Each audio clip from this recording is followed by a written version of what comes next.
may be difficult to read. Whenever it is difficult, I will try to read it out for you. Shall we have the next one, please? Yes. I am calling it Towards an India Reading Approach. I am not saying this is the official version. I am not the spokesperson of ELTAI, and these are my private views. And whatever I say is only to nudge you into reflecting and questioning. We need a robust and a clear theory if we are going to have reading as our project. Right. We'll start with one of the famous theories that have been in vogue. About 100 years ago, in this very parts, in the pre-independence days when East Bengal was part of India and all these places were one, we had a famous man called Michael West. I'm sure many of you would have known and have studied about him. And he is the one who floated what was called the reading method, the new method, whatever.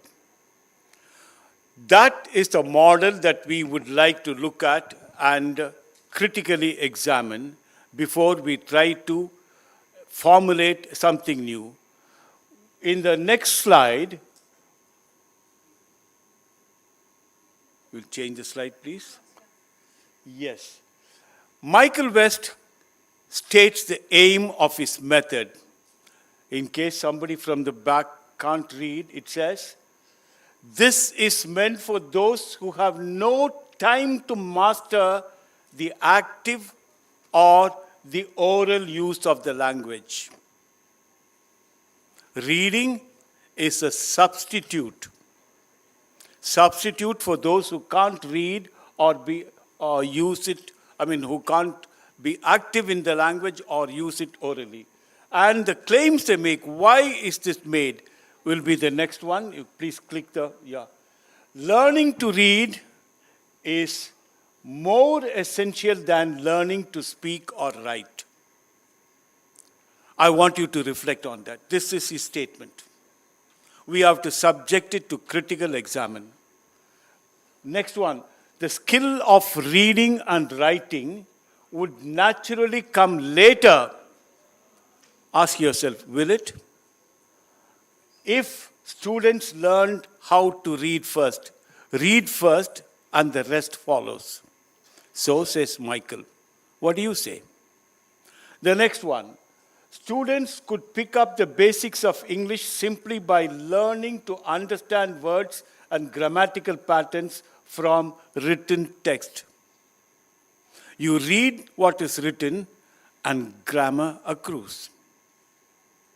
I pause for your reaction, mental reaction. Think about it.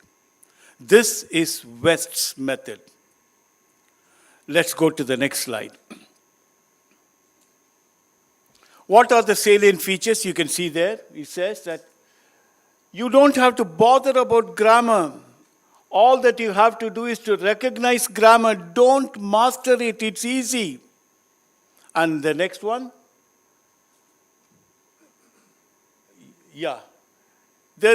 For teachers, it is so easy. Everything is standardized. Everything is printed. Every procedure is fixed. You just have to deliver it.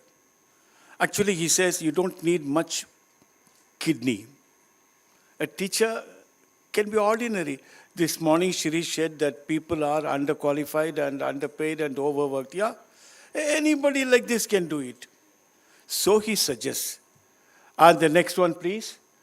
Teachers with limited English competency can therefore teach. Everything is supplied in the books. There is no need for you to construct your own language. The next. It saves time because every student will simultaneously be learning. And therefore, it saves time. The next one, and he says, because he gives the statistics. Normally, a class teacher is taking half the time teaching and dividing up the time for the rest of the students, let's say 30 minutes. For 50 students, they get paltry time. there is no interaction time in the way we are teaching. All right, we'll go to the next slide. Yes. Now, I'm looking for a structure to evaluate any theory. I'm picking up McLaughlin, his idea, the basic idea. Let's put it very simply. I know some of you would be very expert in doing this. You would have also thought of Chomsky's schema of analysis, but I'm just sticking to this. What does it say? There are two criteria. One is called definitional adequacy, and next one is explanatory power.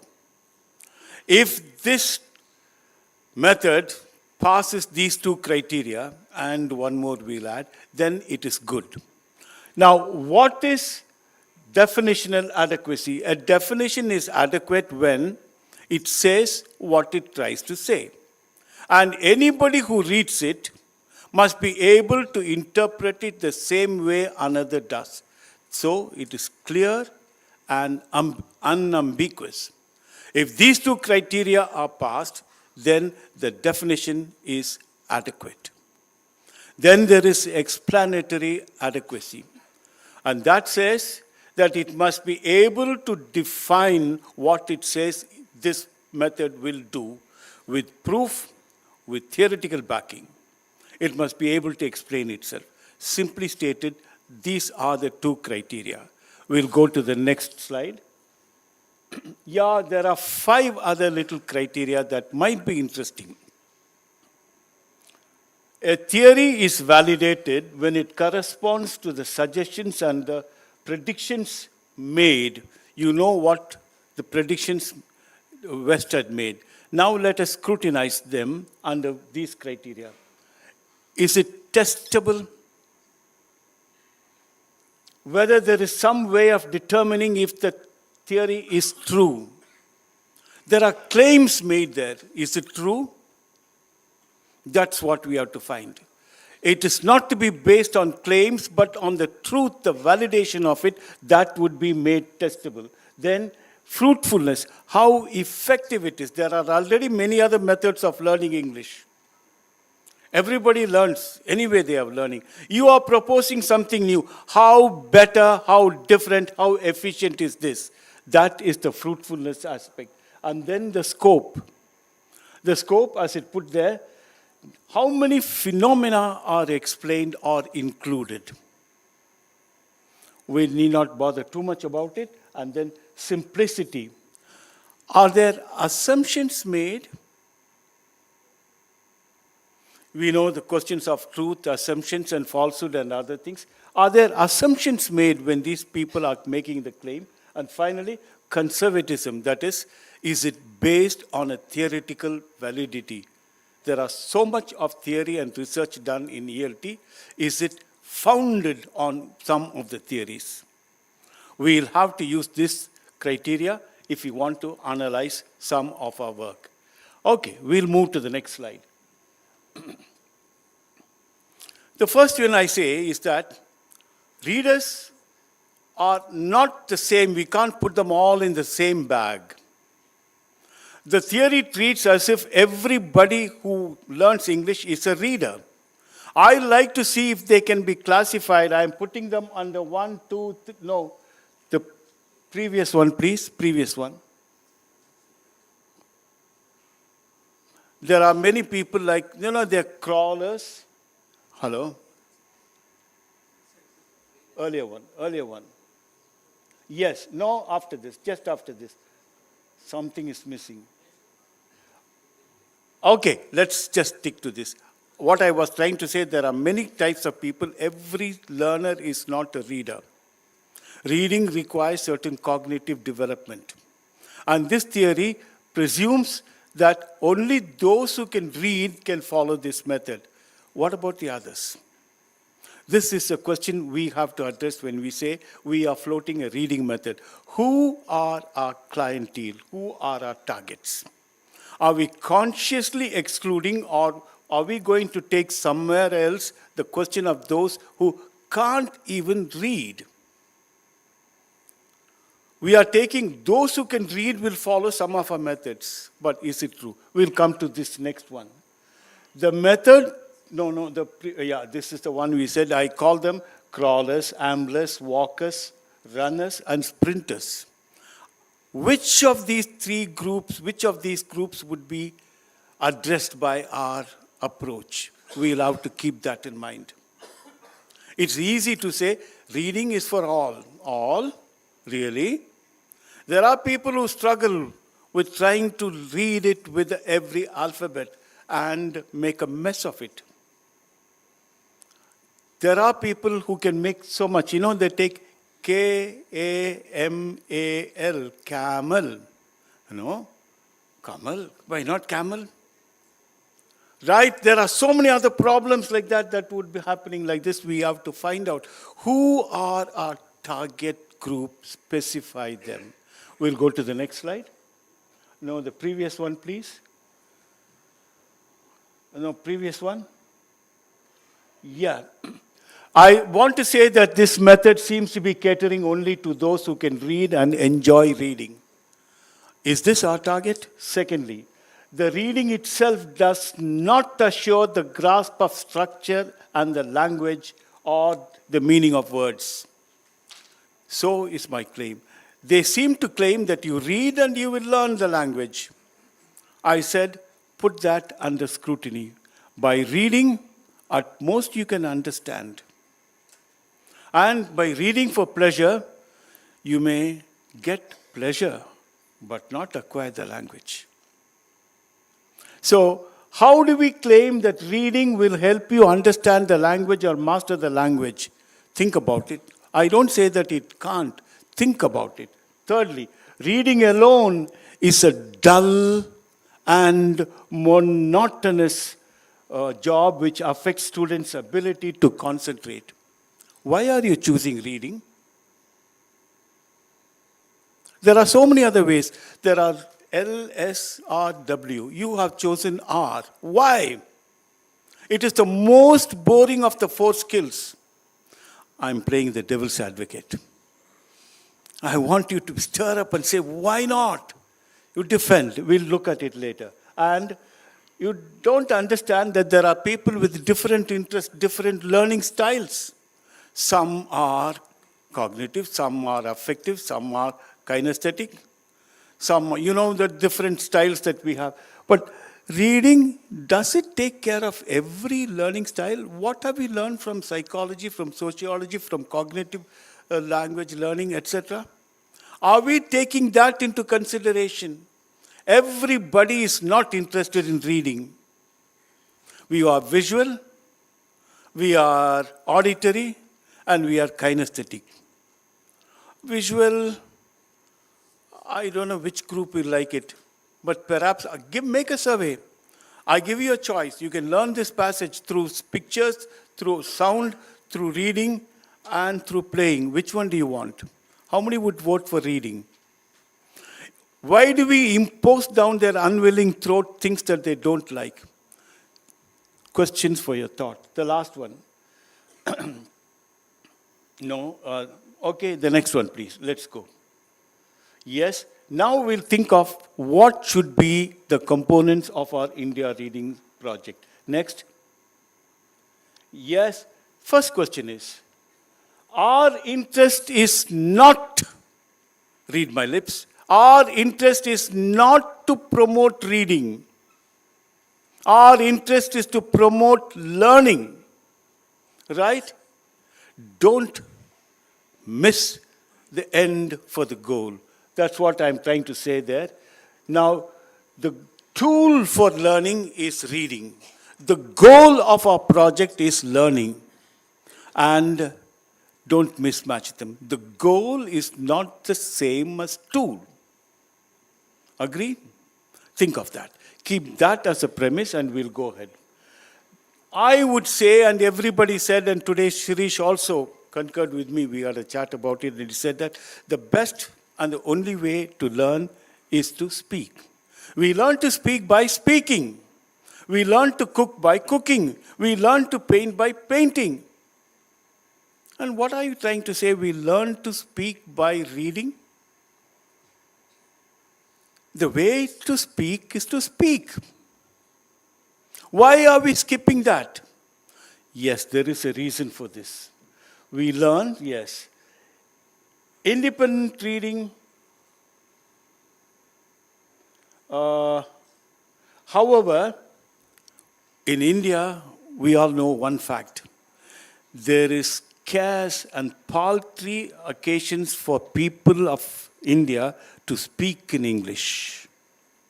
We sat through some of the working papers that were read, and he said that nobody can speak. There is no atmosphere for speaking. They can't interact in English, not with the parents, not with the teachers, not with friends, nobody else. Going outside this hall, take it from me, you won't speak in English if you find somebody with your mother tongue. It is the most natural way of communicating. There is no way for us to speak in English.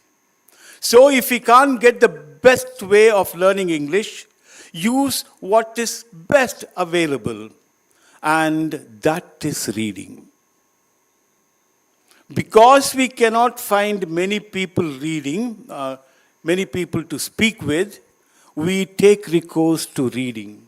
And in the absence of sufficient opportunity to interact, the next best guarantor of learning is reading. It has the potential, but it has to be extracted like oil from a seed. It contains that. Just by giving whatever oil seed that by passing on to people, you won't get the oil. It must be nudged, it must be crushed, it must be made to be extracted. Reading is a tool. It's not the goal. The next slide, please. So, I'm trying to formulate our tenets. Yes, next. Our proficiency in reading is not the only end of our project. We need proficiency, we are working at it, but that is not the only end. Reading alone cannot turn one into a proficient user. Multimodal presentation is what the Gen Z want. And don't deny it to them. You have no right to impose your views on this growing generation. These are people who are craving for images. And you say, I have always read with paper. I have always read printed things, and that is why I am grown. So you use it. Your solution is not their answer. I was told a little story of a teacher who said that there was a boy who could not read. He could not read from the board. And so he said, what is your problem? I can't read. My eyes are bad. Simply, he says, take my specs and wear it. He wore it, he couldn't see much worse. He said, what nonsense. For 20 years I've been using it and I could see it clearly. Why can't you see? Get out! You're bluffing. That's what we are trying to do. Your answer is, your medicine is not the solution for their needs. Why are we imposing one thing over the other? Think of this. Next one, please. Now, you want to present the best books. I like it. Put them in a platter. But I'm trying to say, what you're trying to do is to put all the lovely sabjis and the things just like we get in our meals, is everything, and a lot of potatoes. Our specialty is potatoes. And keep them there, attractive, and then say, eat. Is that enough to wean away a young student or a young person from the junk food? Your claim is you keep all good books in front of them and they will start reading. That's naive. Very naive. Placing before them good books is no guarantor that they are going to read. Just like placing before them nutritious food. Wholesome food will make them global. Yeah? And the next one, please. The benefits of reading get maximized only when the child is enticed to reflect on the raw data. I'm using these two words. Raw material, reflected material. What we try to do is the raw. There is a reflection process that is automatic very often, but that is only with the higher cognitive people. Unless you make them reflect on what they read, it will not take them places. There will be no use of reading unless the student consciously or is forced to reflect on what is read. We'll back it up with some theories. The next one, please. Mildly challenging activities. I like this particular phrase. I want you to note it. Not challenging, mildly challenging, or stretch it without stressing them. Activities that stretches them without stressing them. These activities is a necessary way for them to understand and grow. Otherwise, there is not going to be much growth. You can nudge them. What is nudging? Nudging is to, there is a little picture I have, is just giving a push with the elbow. Not coercing, not compelling, not doing anything harmful, but just giving an opportunity for them to voluntarily choose. Placing before them some good food is nudging, but saying, don't eat junk food is compelling. Nudging is somewhere to make them make a voluntary choice. That must be done. How do we do this nudging is what we will be trying to look at hereafter. Okay? Now there is another lovely thing that our president had said, that when I say reading, he said, I'm not restricting it to English reading. The skills of reading can be accrued when you read any language, any book, anything. So we are making a conscious awareness of this. Reading doesn't restrict it to English. Read anything, and you're going to get it. The next one? No, somewhere else there must be something he said. And reading need not be the printed page alone. We somehow like to think that printed page is the answer. As I said, we have been doing this always, and you also must do it. Why? There have been people, I think we have seen this yesterday when there was a presentation by the publishers, and at two other places I've been able to see the thread, the connecting link. We have thought that this is right and this is how it should be done. People have resisted typewriters, leave alone computers. Ball pens have been resisted. It will spoil your handwriting. Oh, it won't do this. Don't get into train. What happens? What happens if the train capsizes? 180 of it, 200 will die. Fear of change, resistance to change is there. Your choice is to embrace change, not to run away from it.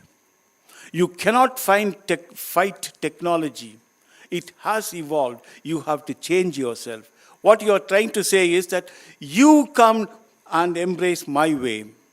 They are clamoring, enough, sir. Have you given us a peep into our way of doing things? I enjoyed it. You are saying that their cognitive development is shrinking. Really? Reality doesn't bear it out.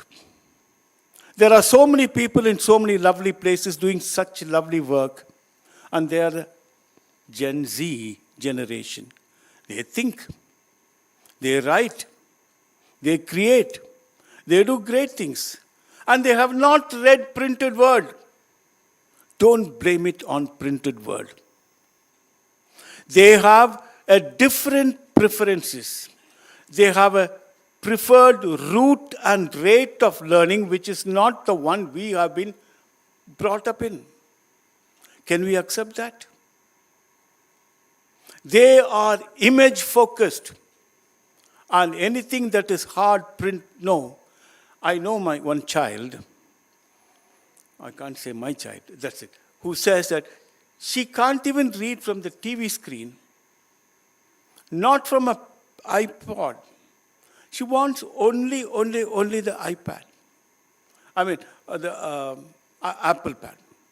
That's all. He said, I'm comfortable with it. Why are you bothering? You adapt. There is a wise Spaniard who said, your job is this. Enter through their door and come out through yours. Nicely said. When you find so much of difference, so much of resistance, allow them, enter through their door and come out of yours. What do you want? Do you want them to read printed paper? Or do you want them to read? Or do you want them to learn by reading? Don't mess up with your goals. That clarity of fixity of purpose is very important. We'll go to the next one. Yeah.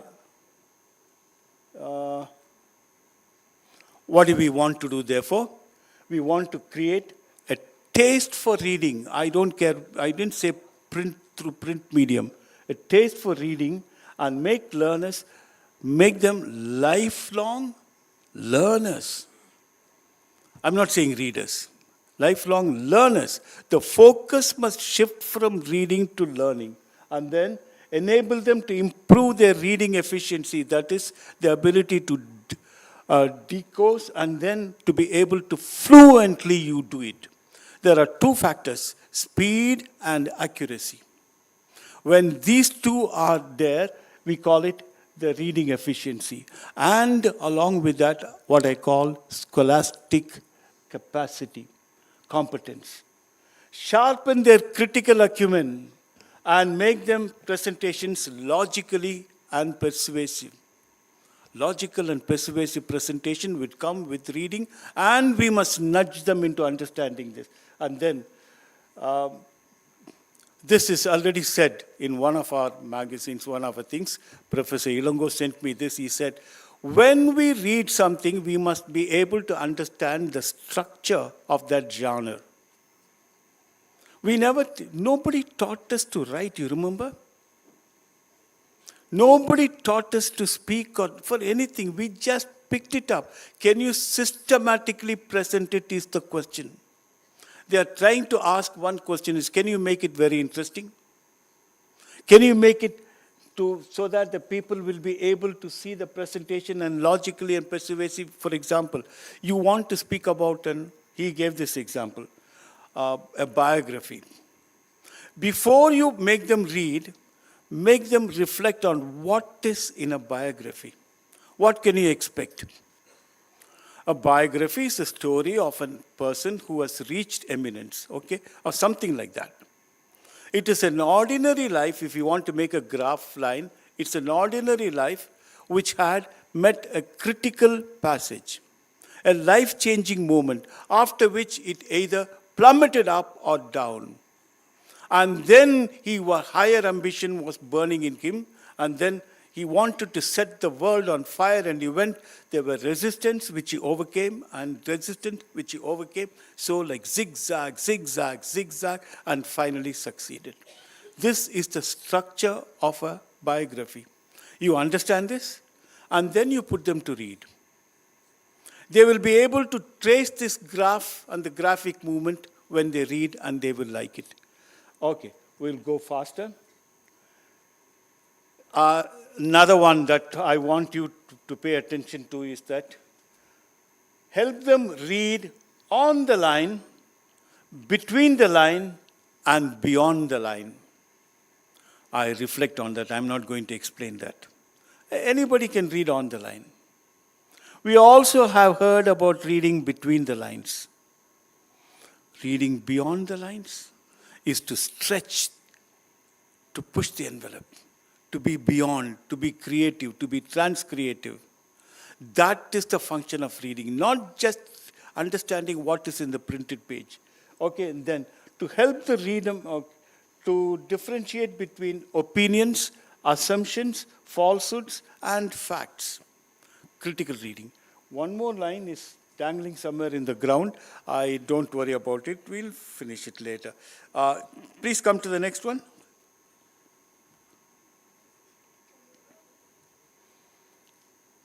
Now, how do we go about it? I'm putting 4 stages. I'll go a little fast.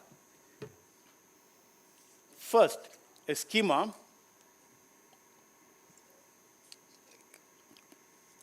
The question is, identify the material to be read. to be prescribed, to be studied. I don't know, whatever you want to do. Okay? And is it suitable in terms of length, mode, appropriate level of genre, memes, themes, authors, etc. And can you consult? We teachers can become arrogant. Parents, I call it caregivers. I include publishers. They are making a living out of it. They can't afford to throw away things which will not be sold. We'll consult the publishers.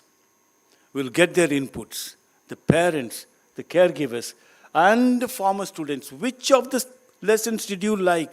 Make a selection of it. And then once that is done, and look at this one. You design 3 levels. Pre-learning activities, while learning activities, and activities after learning. Okay?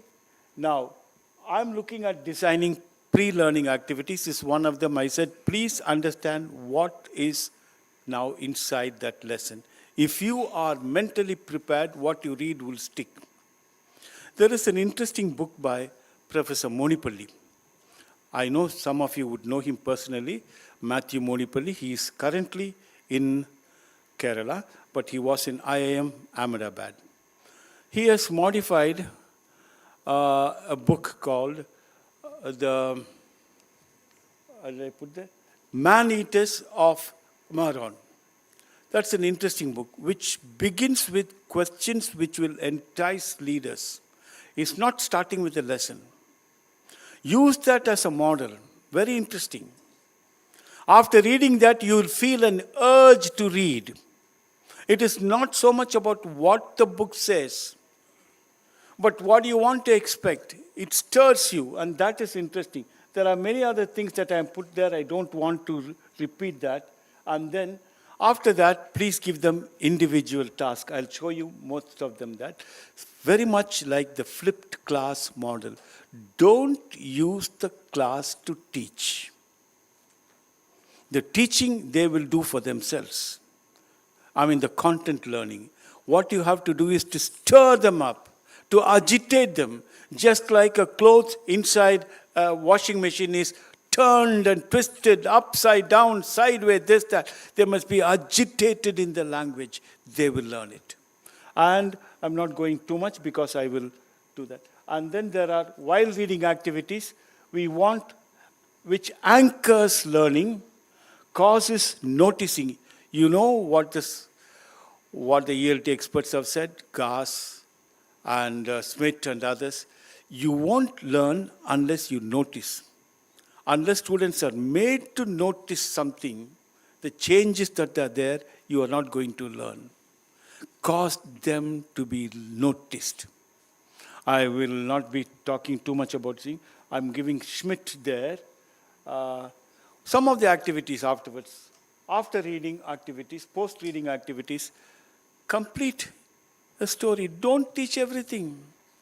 Don't kill the creativity, because we are driving 4 major skills in our learners. What are they? We know problem solving, collaborative learning, critical thinking, creative acumen, and communication. Oh, 5, right? My numbers have not been always good. Okay, 5. You know what they are. All these activities must somehow promote these 5 areas. And so one of them is, try to finish this story. Don't give them a finished one. Somebody said, if you keep on spoon feeding somebody, the learner will only remember the shape of the spoon. How true. Keep feeding somebody again and again, spoon feeding. What he will remember is only the shape of the spoon. Make him creative. Do things differently. That's it. And then post-reading activities, you can do. You can have debate, you can have group discussion, you can have blend of things. There is another book that I would like to draw your attention to called Once Upon a Fairy Tale. This book allows you to end and modify and play with whatever you have. It's interesting. All right. With these 4 steps, you can make reading a compelling one, taking every ounce of the learning material, learning potential a reading has. Yeah, the next slide, please. Okay, forget it. Skip it. Skip it. You like this word very much. Okay? Okay, skip it. Can you play this? If you can, fine. Otherwise, skip it. This is something that I would like to draw your attention to. There are hundreds of little books that we have found out. Is this, go to the previous one. It speaks about how we can show a little story picturized with subtitles, which is exciting. You learn pronunciation, make it exciting, and it gives the benefit of reading, listening, and you can also speak. Those things have not been exploited. I would like to do that. Unfortunately, we are not able to play that now. Come to the next one, please. Next one. Now, as part of the while reading activities, I have next one. Yeah. I'm giving this task. They have read the book. I want them to recall the word, so I give these kind of a tasks. Can you tell me what each word, number one, for example, what it is? Sandbox. Correct. Number two?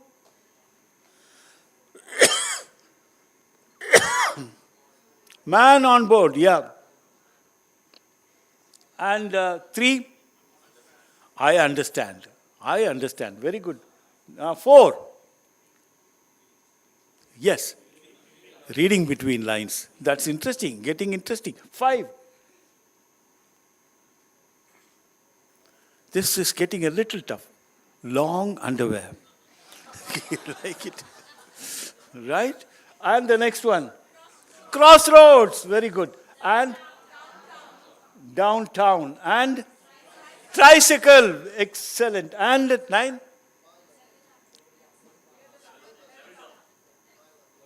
Good. Split level? Is it better? Split level? Very interesting. The next one. That is difficult. Let us see. I'll say the first one is called zero. What are the three other things? 0 degree. What are the? No. There are 3 degrees. There is a degree on top. What do we call it?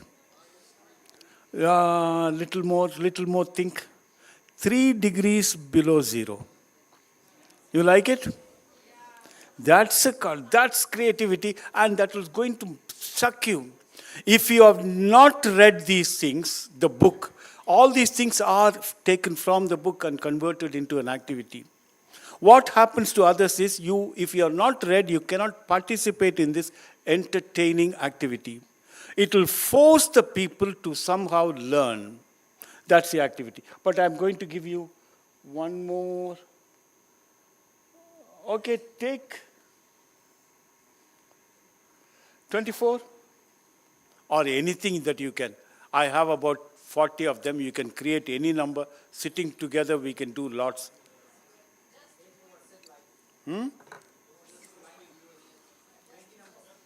20, death by life. No. I don't know. I'll give you the key. Please go to the next one. Look at that. These are, what did you say, 19? Life after death. You can slowly start looking at it, and he said, wow, that's nice. I want to tell you, I have tried this in class. There is excellent response, and they remember those terms. You're teaching vocabulary. This is one way. Okay, we'll go to the next slide. Look at this. I want to make a teaching stand on its leg. Normally what we do is I give you a word and ask you for its paraphrase. Okay. I think it is safe. Yeah, somebody's coming. Thank you. Not broken? Yeah. Thank you. Now, what this particular activity says is, I am giving the paraphrase. You have read the original passage. Can you guess the original word? Now, what does it say? A small boy, Anand. This is not the story that you have read. I am rephrasing it into another story. I am looking for a particular word that I have taught you, or it is in the textbook. Now, I am asking you to read it. And I say that those words which are in bold must be rephrased. A very sad happening. Tragic. Another word? A tragedy. Let us see what Computer G says. Computer G, please press the button. Near tragedy. Interesting. You think tragedy, near tragedy is better? They will remember this word now. Yeah, we'll continue with this story. Next. At the seaside, the same story I have created. At the seaside, a woman stepped off the sandbar into deep, swift water and was very, very scared. Petrified. Another word? Terrified. Horrified. What, she saw a ghost? Horrified. Is it the... Maybe. Look for the nuance for the best word. No time. I'll ask Computer G, please.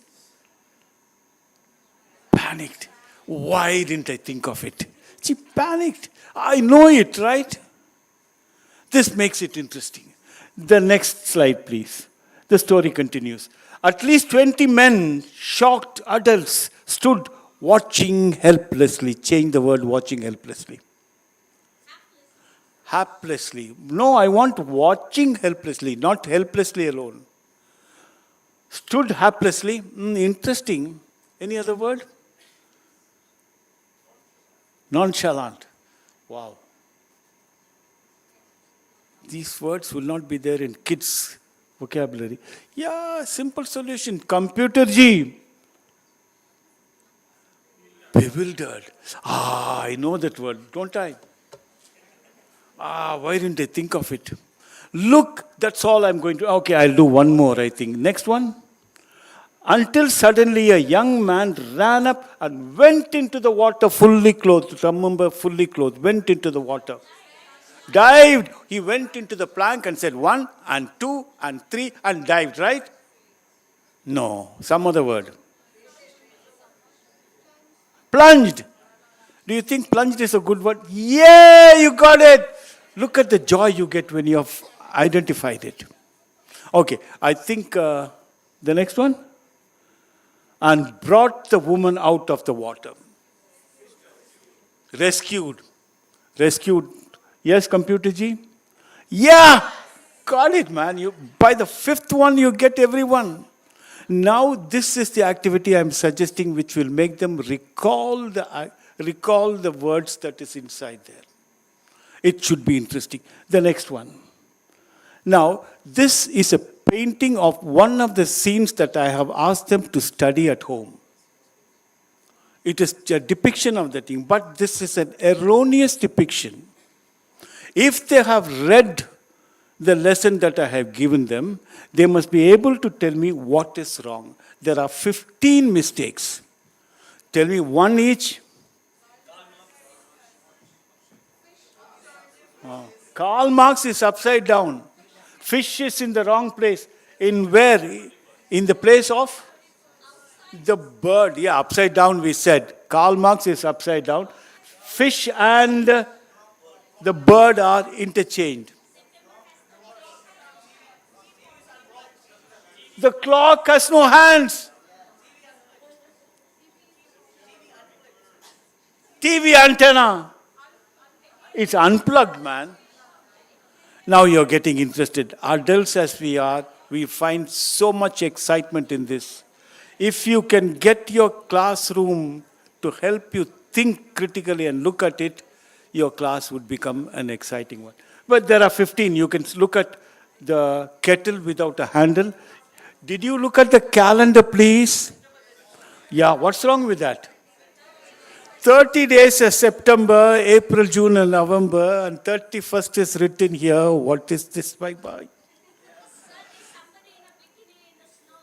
Yes, there is snow there, and this woman is sitting there and open there, and there is a moon there and a sun there.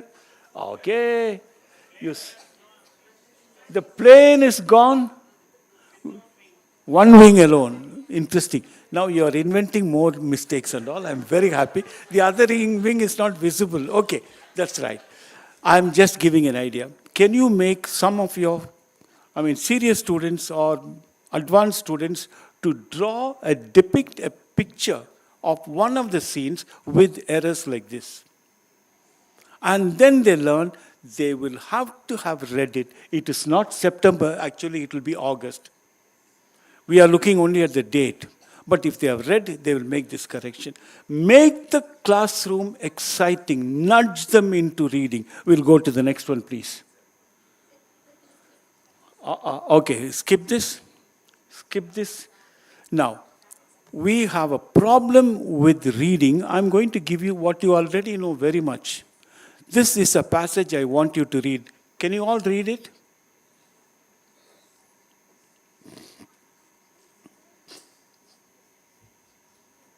Who is here? Somebody here? Anybody else?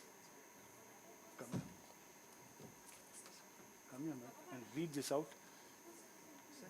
Read this out in the mic. Let them listen to another voice also. Yes. On September 2nd, Louder. yes, sir. 1666, the Great Louder. Fire of London started in the city of London in the house of the king's baker, situated in Pudding Lane. The wooden houses, which were built very close together, caused the fire to spread rapidly. To begin with, the poorer people stayed in their houses until the very last minute. Initially, water from the Thames was used to douse the fire.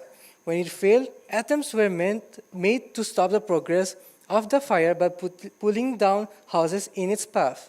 But finally, parties of sailors blew up houses with gunpowder to make gaps wide enough so that the flames would not reach across.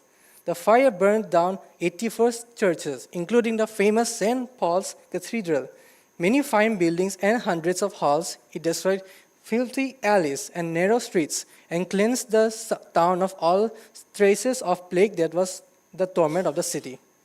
Thank you, young man. What's your name? Nafnir Zaman. Nafli Zaman. Congratulations. You are passing the reading test. Very good. Now, the next slide, please. You have all read it or heard it read. Can you answer these questions?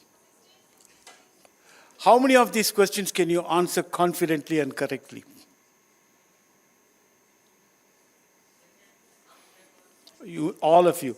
I have, for want of time, I'm just doing this fast. He said, I have tried this in many places with many teachers, including with British teachers, in Brighton, for example, and in Wetson. Most of them got 3 or 4 right, that's all. You can't read, you can't remember. There is something intrinsically wrong with reading because we can't recall. So we are suggesting what is called the mind map method. The mind map method by Pavio and others is simply saying that, what is the theme of this passage? The title, give me a title.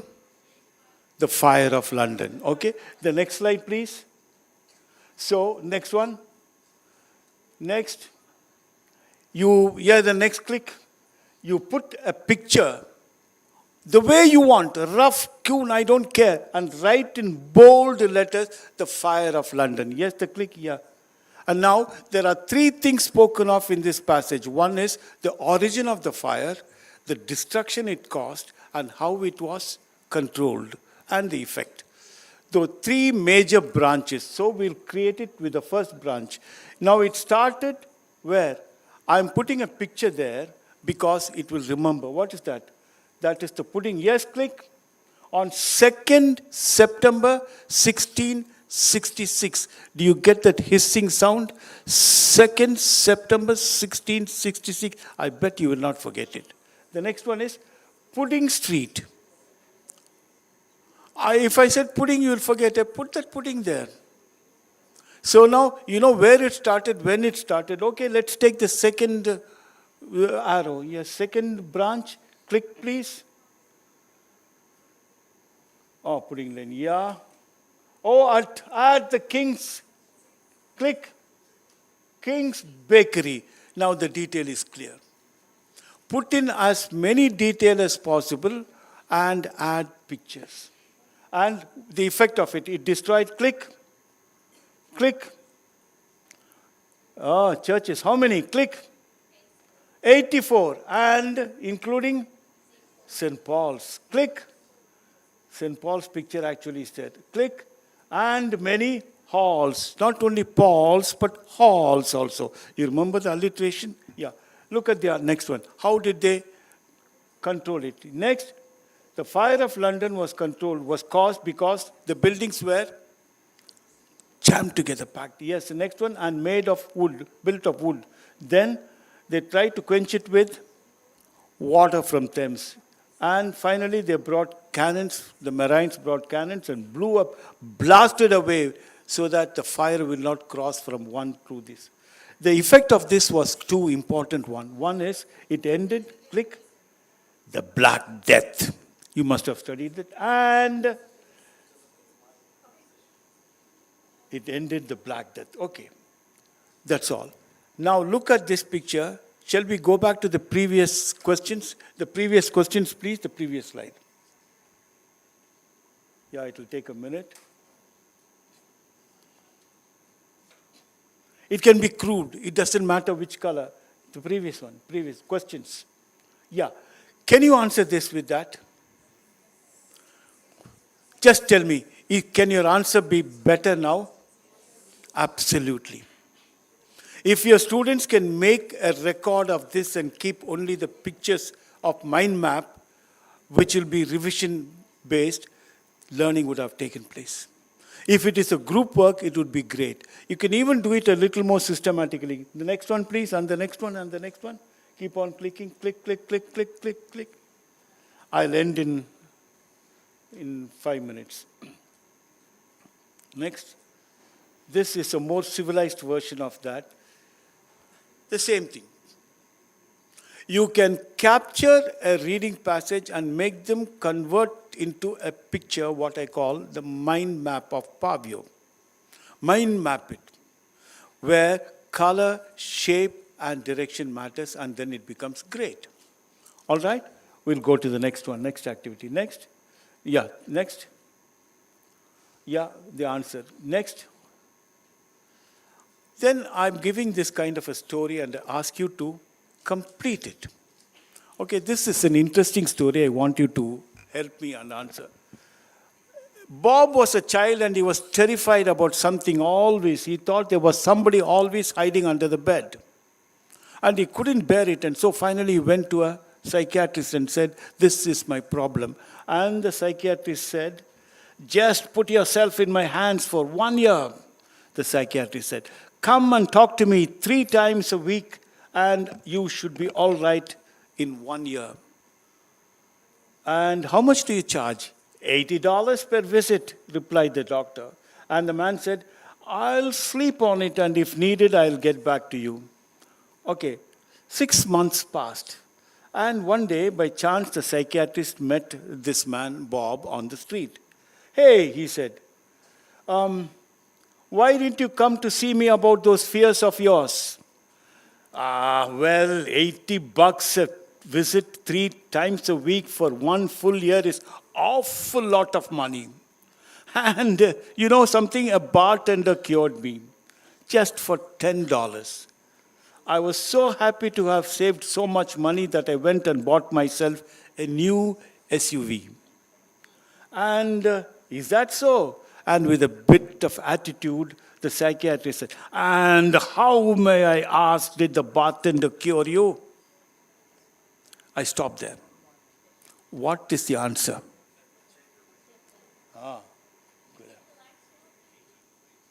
Think, talk, tell, speak. That's called thinking skills. Yeah, the answer has been said. The next one, please. You rightly said that. He told me to cut off the legs of the bed. If there are no legs, there are no ghosts. Ha ha, simple. Why didn't you ever think of it? And then he says, don't waste money on psychiatrists, go to a bar. He said, so much of your problem will be solved. No, I didn't say that. Okay, next one, please. This, I shouldn't be keeping it too long. Here is another story. I leave it halfway. It can be interpreted in so many ways. What will happen? I'll read it out loud, he said. A barber was in his shop, busily cutting a man's hair when a handsome young stranger came in. He had a small boy with him. They sat down together and waited until the barber had finished. Then the young man told the barber to shave him and cut the small boy's hair. The barber said, "Do you want me to cut the boy's hair first or to shave you?" "Oh, shave me," said the young man. "Then I'll go down the road and have a glass of wine while you are cutting the boy's hair." The young man sat down in the barber's chair and the barber began to shave him. When he had finished, the young man got up and said, "I'll go down to the road and have my wine while you cut the boy's hair." "All right, but I won't take long," the barber warned. The young man went on, and the small boy who obediently sat down in the barber's chair, and the barber began to cut his hair.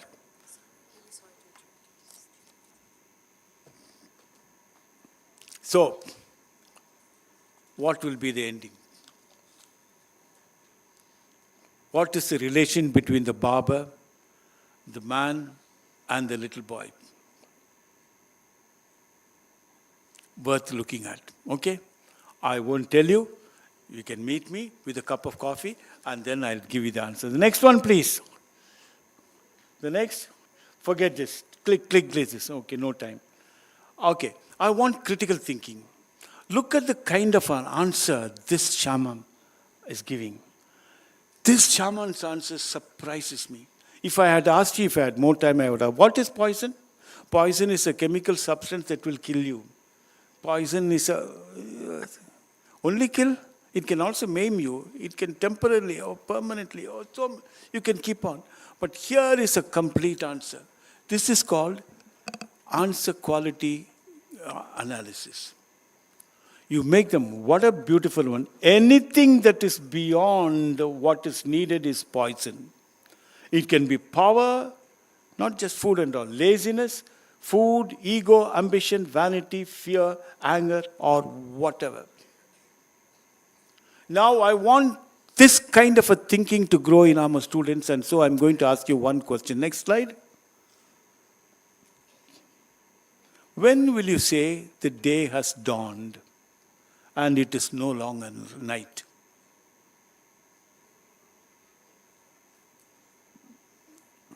Think critically. Think creatively. I won't give you the answer. Let me go. Next one, and go fast. Don't let them read it. Fast. Yes, next one. Next one, yes. That one was, when does chapati taste best? When eaten with? Complete the sentence. Chapati tastes best when eaten with? Chicken kurma. Jam. With hunger. Interesting. Little more. One boy told me, chapati tastes best when it is eaten with friends. Wow, how sweet. Can you make people think differently? That's what we want. Next one, please. We'll finish with that. This is about a poem. I won't bother you, but it simply says that you can teach even a poem like this. A poem they have read, and I'm going to blank it out. Can you guess it? When things go wrong, no, previous one. When things go wrong, as they sometimes will, when the road you are trudging seems all uphill, you hold on to your horses, we'll see. And when the dash are low and debts are high, remember the syllables that are needed. When the dash are low and the debts are high. Think about it, don't worry about it. And next one. And you want to smile, but you have to. Why do you say sigh? It has to rhyme with high. Very good. Next one. Rest if you dash, but don't quit. Rest if you like. A better word? Rest if you must. Rest if you must, but don't quit. Life is queer with the twists and turns, yeah. Every one of us sometimes learns. And many a failure turns about when he might have won had he stuck it out. Don't dash through the pace seems slow. Don't. The title is Don't Quit It. Though the pace seems slow, you might succeed with. Think of somebody who is trying to break a huge rock. He's climbing, breaking, nothing happens. But one final dash, it breaks. And now think of that. You will succeed with blow. There are two dashes there. With blow is correct. One hard blow, another one. We'll find the original. Next one, please.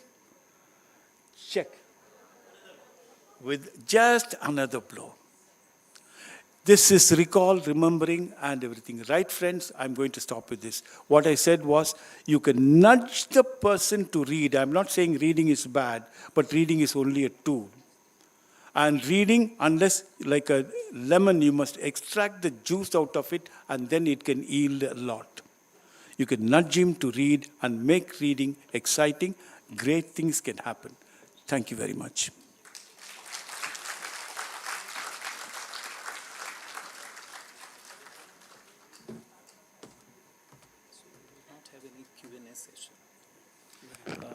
Thank you, Father, for this wonderful, thought-provoking presentation of yours. So, Father Francis Peter began with a historical perspective, focusing on Michael West's reading method, and then contested certain claims of Michael West's method before proposing this idea of how one could, a teacher could nudge a learner to read and acquire different skills. Through various examples, he showed how one could nudge a learner in the classroom to learn vocabulary, for instance. So thank you, Father Francis Peter, for this thought-provoking presentation. We wouldn't have any Q&A session now. Maybe if you have queries or comments to make, you can catch up with Father Francis Peter over a cup of tea, as he suggested already. Thank you so much. Thank you.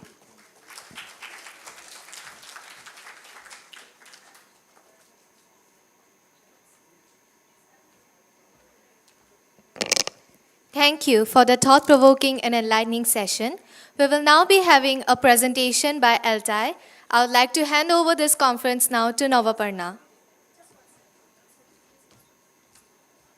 Sorry, before that, we would like to invite our moderators on stage again to be handed over the certificates of appreciation.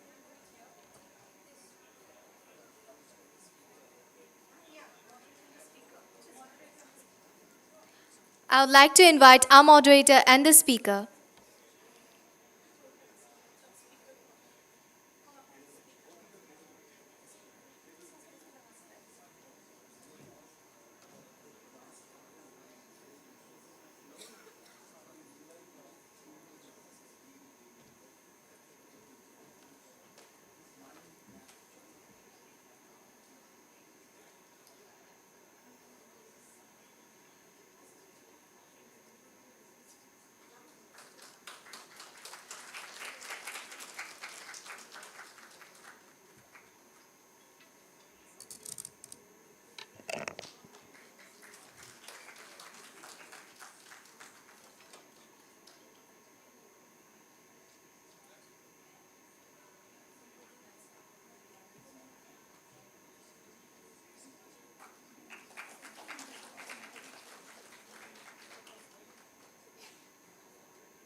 Thank you, dear sir. I would now like to hand over this session to Navaparna to present a presentation by ELTAI.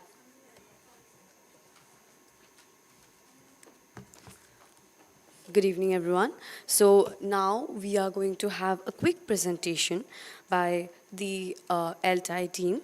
It's called India Reads, an ELTAI initiative, and will be handed by Dr. S. Shravan Kumar, National President, ELTAI, Professor and Dean, School of Liberal Arts, Uttaranchal University, and Mr. Prasanna Paul Anand, Beehive Technologies, Chennai, Tamil Nadu. Dr. S. Shravan Kumar is a professor and dean, School of Liberal Arts and Dean of Student Welfare, Uttaranchal University. He has written 14 books to his credit and has delivered more than 100 lectures in national and international events. He is also the National Vice President of ELTAI. Mr. Prasanna Paul Anand is the business head at Beehive Technologies Private Limited with 22 years of experience as a specialist in learning and development, an expert in his field. He also pursues his passion as a behavioral trainer and content creator. Outside of his professional life, he is an avid biker embracing the thrill of an open road. Hope you enjoyed the session. I would like to hand it over to Dr. Shravan Kumar, sir. Thank you so much. Thank you. Thank you so much. May I request Prasanna to come along with me? And I would like to thank Father for setting the base for us. However, sir, with due respect, I want to say that I'm not going to buy your point regarding Gen Zs. Because I know they are in benching and breadcrumbing. And that is the only reason. Sometimes they are in BT, sometimes in GT. GT means good trip, BT, bad trip. So I'll start by saying ELTAI has initiated a venture that is known as India Reads. Why so? Because of the crying need, today's crying need. How many of you have seen climate clock in front of this building? Can I see the hands? How many of you have seen the climate clock? Don't you think it's interesting? The climate clock is outside the building, and the day is not far away when we'll see the intellectual crisis or intellectual clock outside the building also, because of the lack of reading. So as per the research says, 85% of students are below basic skill level, as per National Bureau of Economic Research. 27% of students of class 8 are unable to read the book of class 2, as per Pratham ACR. And 25% of the students, the literate youths are leisure book readers. We are not saying people are not reading. But yes, we wish to say that everyone should read. That's why ELTAI has launched this India Reads movement. And we want that this movement should not be inside the premises of the university, college, or school. We wish, we request you to please shoulder with us to take away this movement as a social movement. Make it a social movement, because being a parent, it's our responsibility.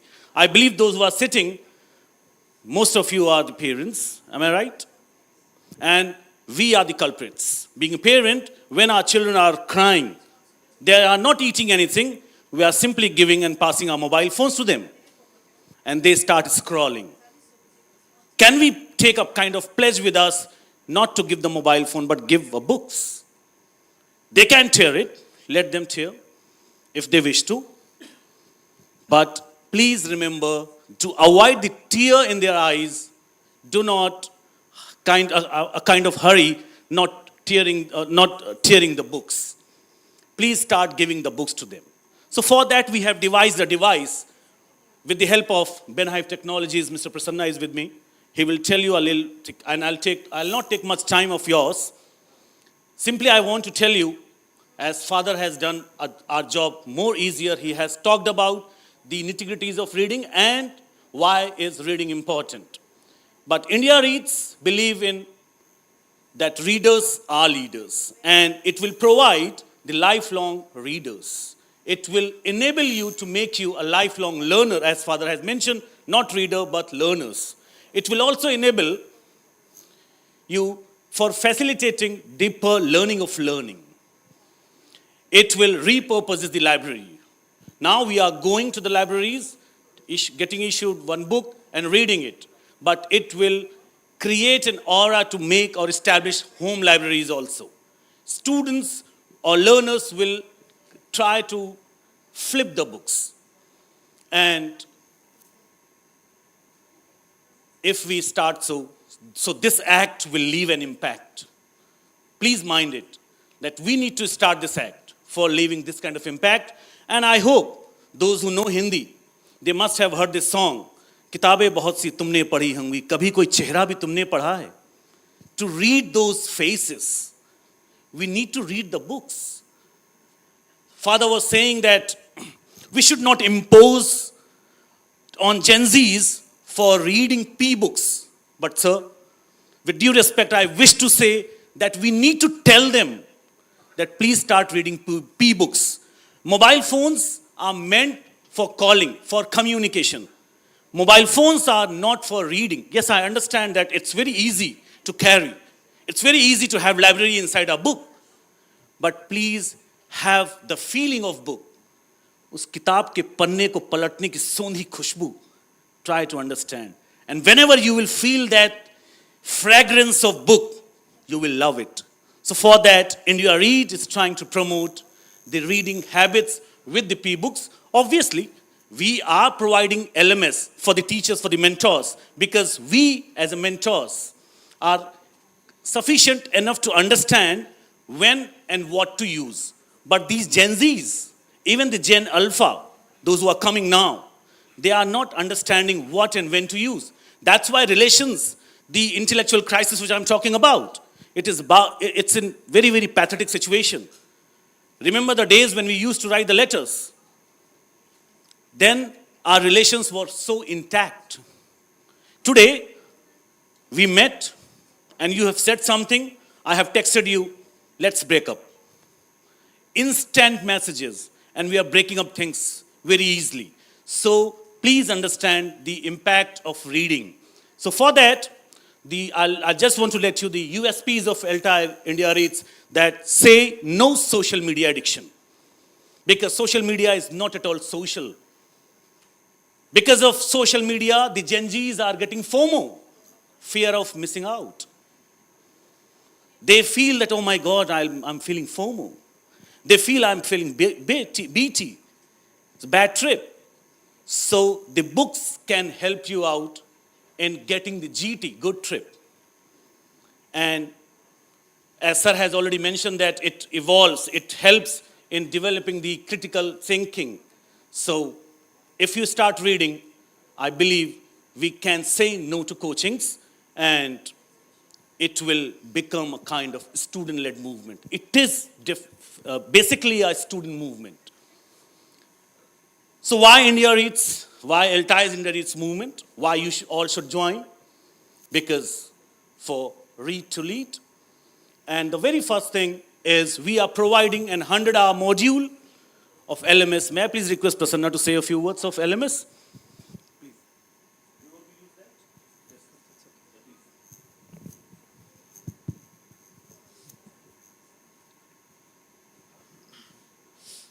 Good evening, everyone. So, good evening from Chennai, and it's a wonderful changeover from hot and humid Chennai to a beautiful, cool Guwahati. So nice meeting you all. And I want to first of all thank you. I want to thank Shravan sir and the executive committee of ELTAI for giving us this project for developing the LMS. I want to tell you, two people have actually benefited from this. One is my office, because every Saturday we have created a learning atmosphere in our office, and we said that, whatever books we have in the office, we'll be discussing about that. The second benefactor of the reading program is my own daughter, because she was completely into this mobile, and right now I just tried this method to see if this actually works, and it works fantastically well. So what we have in this LMS is that if you're going to give a child to the school child to give a book and ask them to read, they may not read, they may have the interest, they may not have the interest also, right? So the innovative way in which we made the child to read is quite simple. One, in the book, it's divided into 4 parts. One is, we have created a small video presentation wherein there is a small trailer about the book, okay? When there is a book, we created a small video presentation about the book. Tomorrow when we have this LMS session, we'll show you the videos which we have created. So one of my favorite videos is the Ruskin Bonds, the night train at Dioli. We created a small video presentation. Our own people, my own team members have acted actually in that video. So we created a small video. So what we do is, we show this video before we show this book so that the interest of the child goes up. The next one we do is, there is something called as an in-session reading. So what happens in the in-session reading is that, there is a few excerpts about the book. Okay, not to read a book. One, they get a short preview about it, divided into groups of triads and 4 or 5, 6 people, and then they can actually discuss about the books. So this is the third thing which we do. And the fourth thing is called as the off-session reading, wherein there is a lot of information about the book which is given there. Okay, so the person, the child can actually take a printout about the book and actually can read about it. So this is how, we make those things pretty interesting. Thank you, sir. Thank you, Prasanna. So, no, I'm not going as of now. Okay, you have clapped for Prasanna. So, please clap for him. Yeah. Yes, only 2 minutes, sir. Yeah, I'm just going to wrap up. So, these things, sir, has already told. And, yeah, even we are also providing the profiling of the readers. The readers of your school, of your institution will be getting a profile from us. And these are the few benefits which we have already discussed. So, I'm not going to talk about this. But yes, the benefits for the institution is 3 years membership for the institution and access to journals of our 3 journals, online journals and 1 hard copy journal, GELT, and LMS access, and then subsidized fee for these kind of wonderful conferences in future. So 3 things to do from your end. The 1, please identify 3 mentors irrespective of their disciplines. We are not looking for only English teachers we are looking for teachers, those who are kind of avid reader, voracious readers. So identify 3 mentors, and second, pay 10,000 rupees to us for providing the hand-holding for 3 years and providing the access to our LMS. And the last thing to do is becoming the part of India Reads movement, the reading movement. So what is all about? I'll show all these things with the help of a video. Please watch it.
Make a revolution.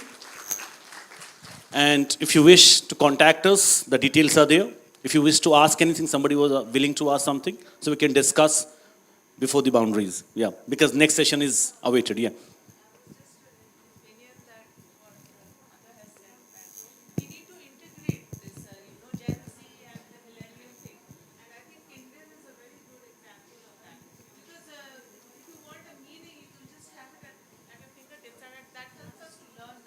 That is the destroying our learning ability. If you are not getting any meaning, you are rushing to dictionary, you are, I believe, means as per my knowledge, means you are destroying your understanding. If you are going to understand the meaning of the word with the help of context first, then rush to dictionary, then it will help you out. So we'll discuss later on because we are running late for the next session. Thank you, everyone.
ৰয়দা কৰ্ডলেছৰ volume অকণমান high ৰাখিব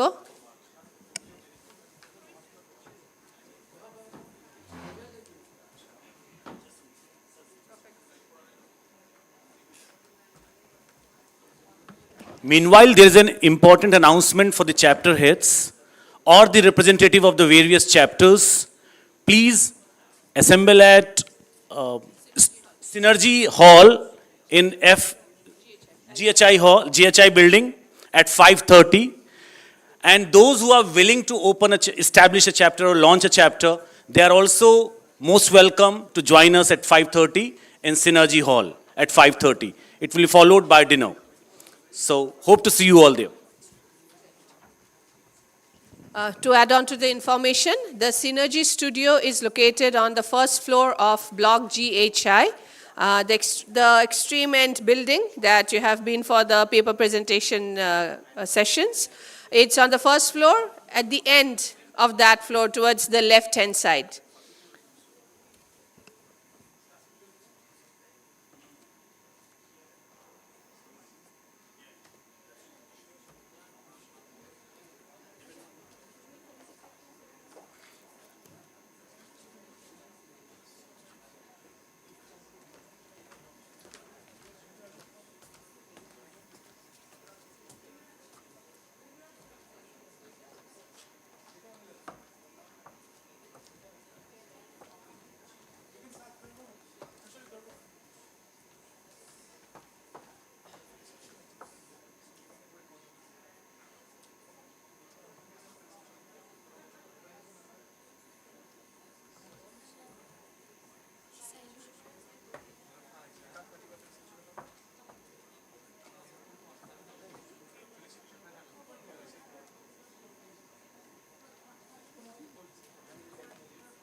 পিছত যেতিয়া ষ্টেজত আহিব মানে ফেলিচিটি আমি ৰিকুৱেষ্ট কৰিলোঁ ন সানিয়া মেমক তেতিয়া বায়নতটো পঢ়ি থাকিম সেইটো টাইমতে যেতিয়া গামোচা চামোচা পিন্ধাই থাকিব তেতিয়া চ' ফাৰ্ষ্টতে কৃষ্ণ মেম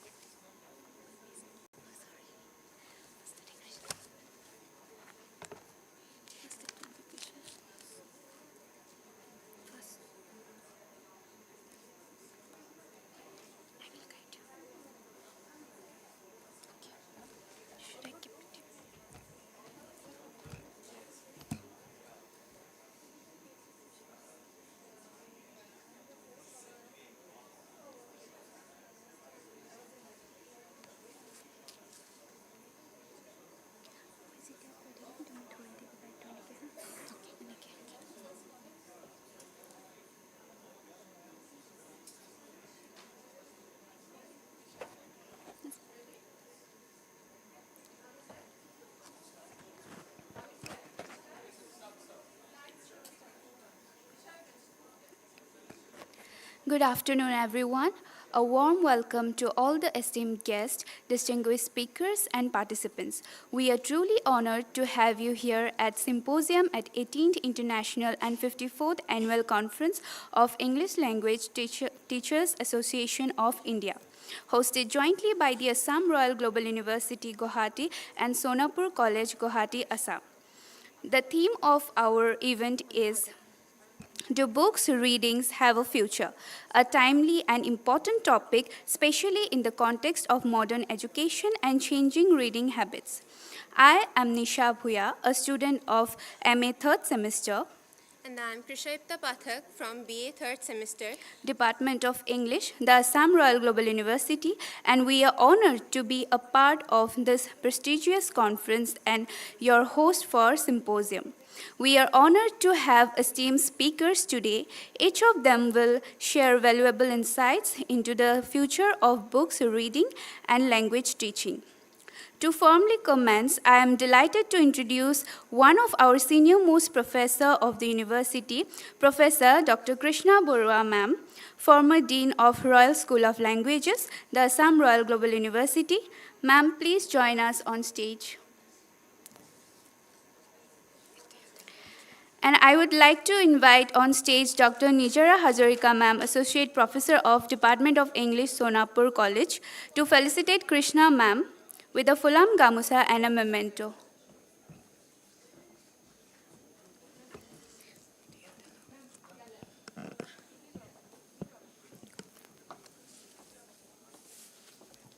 Professor Dr. Krishna Barua has retired as professor in the Department of Humanities and Social Sciences in Indian Institute of Technology, Guwahati, Assam, India. Her PhD on Patrick White, 1986, was one of the pioneering works on Commonwealth literature. She has published extensively on comparative literature both in India and abroad.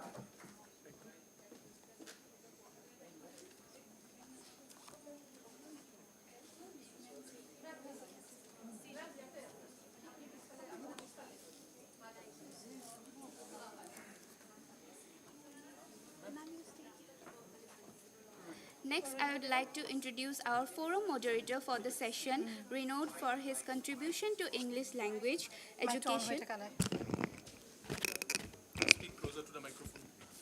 Next, I would like to introduce our forum moderator for the session, renowned for his contribution to English language education, Professor Dr. K. Venkat Reddy from the Department of English Language Education, Iflu, Shillong, Meghalaya.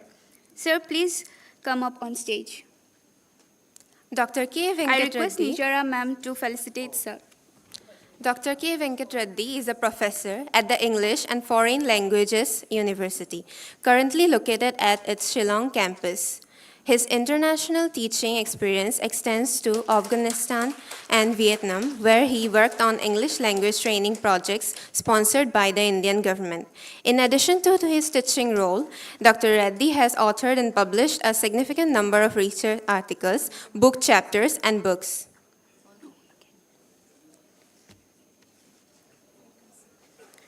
Next, I would like to invite on stage Dr. David D. Perodin, English language specialist, Mahidol University, Bangkok, Thailand. I request Chandni ma'am to felicitate sir.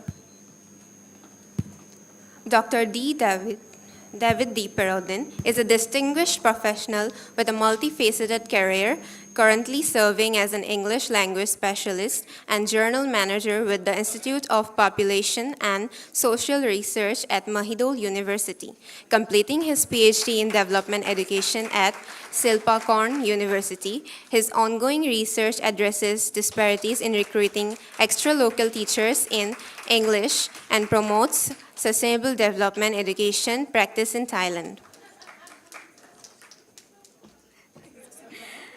Now I request Dr. Manoharan sir, formerly Associate Professor of English, GTN College, Dindigul, Tamil Nadu, to come up on stage. And I request Sanya ma'am to kindly felicitate sir.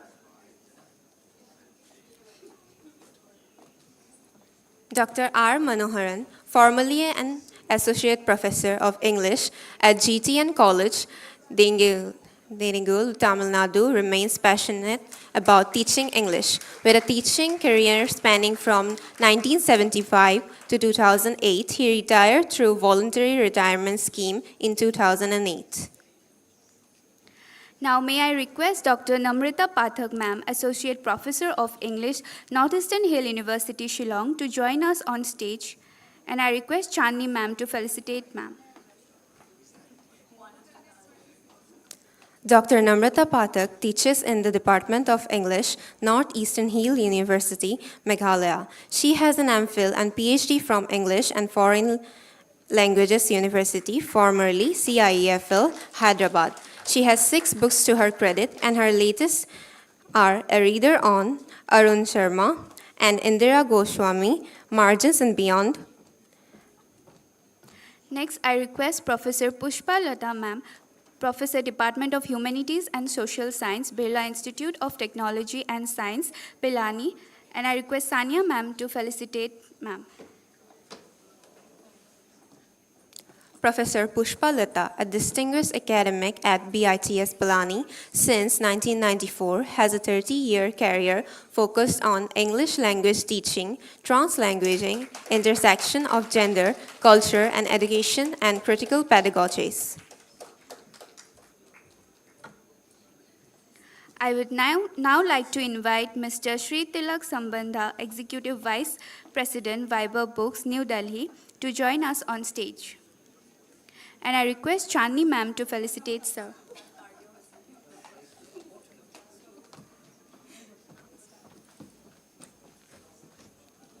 Mr. Sri Tilak Sambandha is an author, editor, and publisher based in New Delhi. He holds a master's in English from the English and Foreign Languages University, an MPhil from the University of Hyderabad, and a professional certificate in struggle management from Wharton.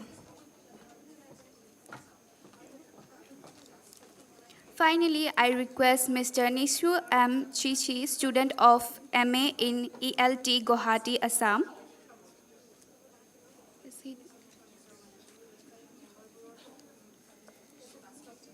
And I request Sanya ma'am to felicitate sir.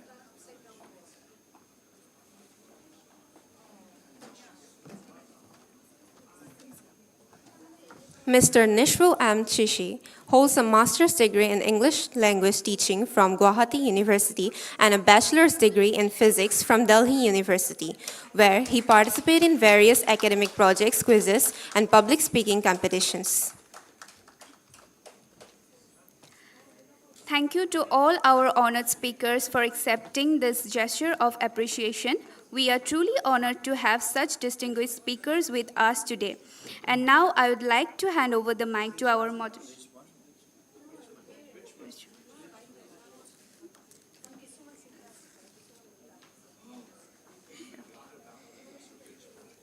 Okay. Yeah. Now, I would like to request Dr. Richmond Stroop, sir, to please join us on stage. Yes. Okay. And I request Banani ma'am to felicitate sir. Dr. Richmond Stroop has worked with university and professional language learners from Asia since 1989. Richmond is a former president of the Japan Association for Language Teaching, JALT, and conducts workshop, publishes presence on a variety of topics.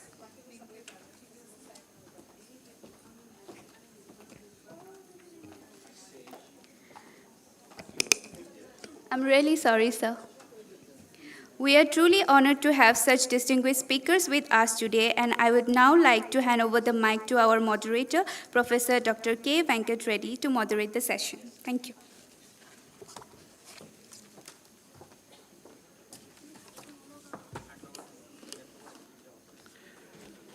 It's that distinguished speakers who have come from different fields of expertise, starting from teaching languages, literatures, and from the publishing field, apart from those who are interested to voice their opinions on books. My friends, colleagues, and other attendees of this 18th International Conference, which is being held in conjunction with Royal Global University, Assam. This afternoon, we are about to launch a symposium on a topic that lies in the heart of our culture and intellectual landscape. That is all about books and the consumers, the readers. Just prior to launching of this symposium, India Reads representatives painted a very grim picture of readership in our schools. 85% of our students can't or don't have the basics of reading. This is indeed situation critical. The India Reads movement has given us an alarming picture of readers and books in our school system, in our education system. Now, why do we certainly will have to raise this question of whether books or readers have any future? Since its inception, some centuries ago, precisely in the 16th century, specifically with the invention of the printing machine by Gutenberg, the book has never defeated us. It has always remained as the main source of information, entertainment, providing connections with society, culture, apart from being a principal source of intellectual engagement. Today, it is feared that it's on the verge of collapse. It's not for the first time that the book ran into issues. During its long history of existence, the book has faced numerous adversaries. When Marconi invented the radio, anxieties and fears were voiced in a similar fashion. Deliberations such as these were also held on the future of the book and the future of the readers. There were doubts if the book would survive the attack of the radio waves, but we know of it. The rest was history. It did succeed and came out unscathed, increasing the volume of readership as well. Again, at the turn of the century, the book faced yet another formidable enemy, this time a much more formidable, a much more powerful, that's the cinema and later the television. The book lovers again expressed apprehensions, doubting whether the book would survive this time. Because the TV, the motion picture, presented what Milton summed up about books, the lifeblood of a powerful spirit, in a much more appealing and much more adorable fashion. What is the result? Even those fears were successfully thwarted, proved to be unfounded. The book became triumphant, the readership didn't dwindle. The number of books published each year grew and volume of readership swelled. But today again, as we have just seen, and we have assembled here in this conclave, gripped with fears if the books survive the digital attack, will there be readers at all in future of the kind that we have a collective understanding of? In this connection, may I call upon our distinguished speakers to voice their views. If the book is an endangered entity, won't there be readers at all? And may I now ask Dr. David, who would like to talk about the evolution of books, starting from its manuscripts and what would have happened to them and till today when we see books in the e-form. May I request Dr. David, the option is given to the distinguished speakers to be seated. From there they can speak or come over this podium because this mic sounds much better. Thank you very much. Dr. David. Okay. Did you hear that? I have the option, but hint, hint. Okay. The mic sounds much better. Yeah, I'm good. Yeah. Okay, hello. Well, I don't think I need this podium because I'm like 180, so. Wow. I didn't remove this. Yeah. Yes, sir. Okay, that's much better. When the idea of this symposium was presented, it came at such a beautiful time, very, very quickly, okay? I live and work in Thailand for quite a long time. And recently, I have been tasked with conducting a diachronic exploration of the development of education from 1865 to our current day. And in doing so, I have been granted access to the National Archives of Thailand. Why am I telling you that? Well, the National Archives are either physical versions of history of Thailand or digitized versions of the physical history. And I have come to, oh, that's not me. My phone is off, sorry. Yeah, so I have come to learn that Thailand has a rich history, very, very rich history, but not a very rich written history. Thailand has created works, written works, music, dance, stories, but not as much as one would think. And that led to the question of, if we're having these beautiful ancient works of literary art, what happened? Where did things stop? Because Thailand is not producing what we think that they should be producing at this day and age. And that started a process. And as all of you, I am a researcher, and when I have a question, nothing stops me. You can ask my poor wife, day and night. I don't stop. I read, I research, I'm very curious. So I wanted to know what was happening between the ancient writings of Thailand and the modern day. Well, just to give you a very, very quick feedback, just a very quick bit of knowledge. Thailand is number 2 in Southeast Asia from the bottom for literacy. From the bottom. Indonesia has the award for being number 1 from the bottom. Congratulations, Thailand. Well, when you ask Thai students, high school students, university students, even lecturers, please read this. Let me give you an example of how they read. We must first look back at this rich history to imagine the future of book and reading. Books have yet been...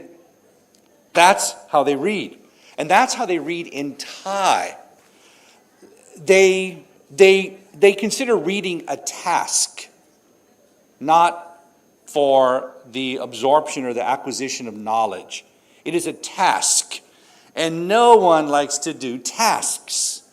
So, when the digital age came around, if reading is considered a task, and if I can skim, if I can flip through the pages, then reading becomes less of a task because I devote less time. So if Thailand ranks number 2 from the bottom in literacy, and if digital devices, where is Reverend Francis? Digital devices? We had a conversation. Oh, he's a good guy, by the way. Very stimulating conversation. If digital devices allow us to skip and skim and to even absorb less knowledge, then I'm concerned. But we've heard that, my goodness, we could never do away with printed material. We must always have books because we need that tactile feeling. Yeah, but you know, I speak to my students, they've never touched a book in their life. Hey, Gen Z, never touched a book. So I was thinking, okay, there's 2 sides of this coin, right? Yeah? So if we look at as far back as we can in Thailand, ancient manuscripts, and we look at today, digital devices, they're not enemies. They're not battling. It's not either or. Why can't it be both? Both. I don't know about you, but I love to read. But when I'm driving, I love audiobooks. Ooh. And then when I discovered multimedia, books that are alive, mixing the two, I'm like, ooh, I like reading now. So what I suggest is, why pick a side? Why not just choose both? Why not try to integrate both to where we can have some sort of close, in-depth, comprehensive reading and also enjoy it at the same time? That's where I stand. Sorry. Yeah. So, okay, enough? Yeah, please. Well, no. Oh, no, wait. I still have time, right? How much time do I have? 2 minutes? Oh, my goodness. You know what?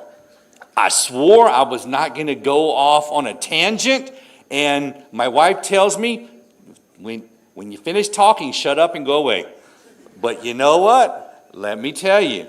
Yeah, you know, come on. But just this past month, I'm going to give a little plug. I'm so sorry.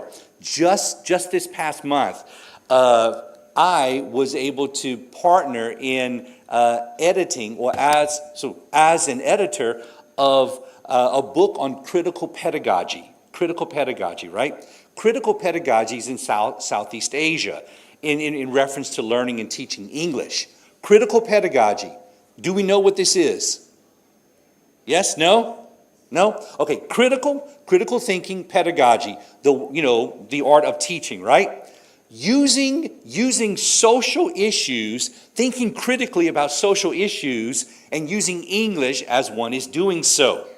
We found that looking at the countries in Southeast Asia and getting chapters from so many different authors, we found the countries who have the lower literacy rates do not challenge authority, they have the less common knowledge, the less global knowledge. So reading is power. It doesn't matter where you do it. Read. Okay, bye-bye. Yes.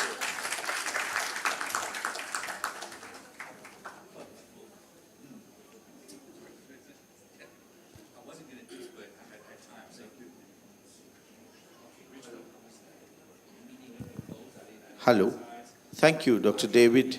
May I now call upon Professor Krishna, who is interested to talk about how the reading as a habit requires influences. In the absence of these influences, how on earth one can go about taking up reading as a hobby?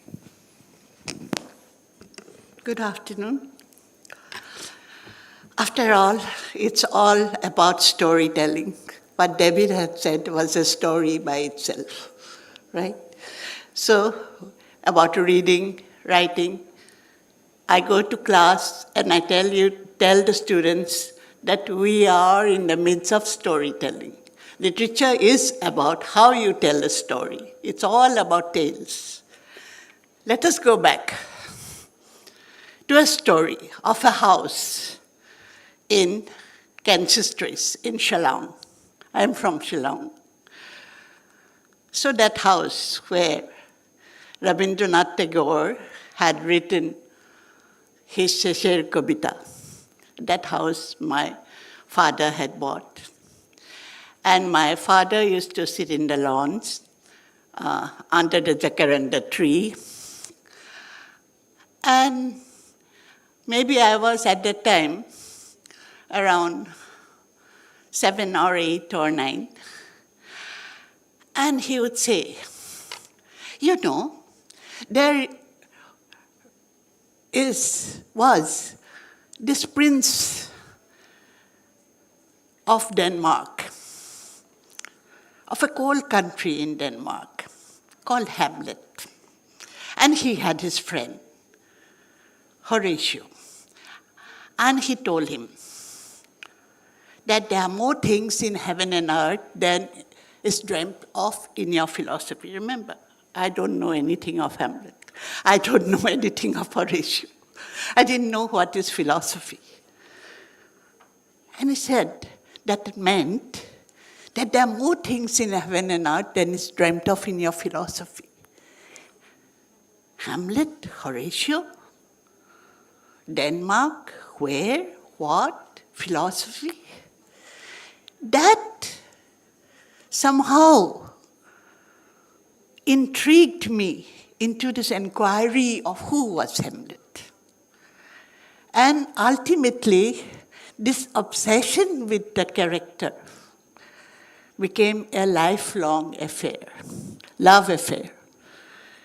Colleagues of my department know that when I teach Shakespeare, Hamlet is my prerogative. No one can teach Hamlet than I. So this is a question of the seeds which has come from the cultural landscape, which you had said about. And India Reads, they said that you have to have a library of your own. Even if you don't read the books, the feel of the books, the association of the books, it has some sort of cultural memory or some sort of memory where it takes you long back. And talking about books again, when I have a teaching experience of more than 45 years, so I enjoy teaching. And I have enjoyed every hour of it. And I feel that there are no bad students. There may be weak students, but no bad students. They are always good students. And the thing is that when you go and teach, you have to bring the interest to the text that you are going to teach.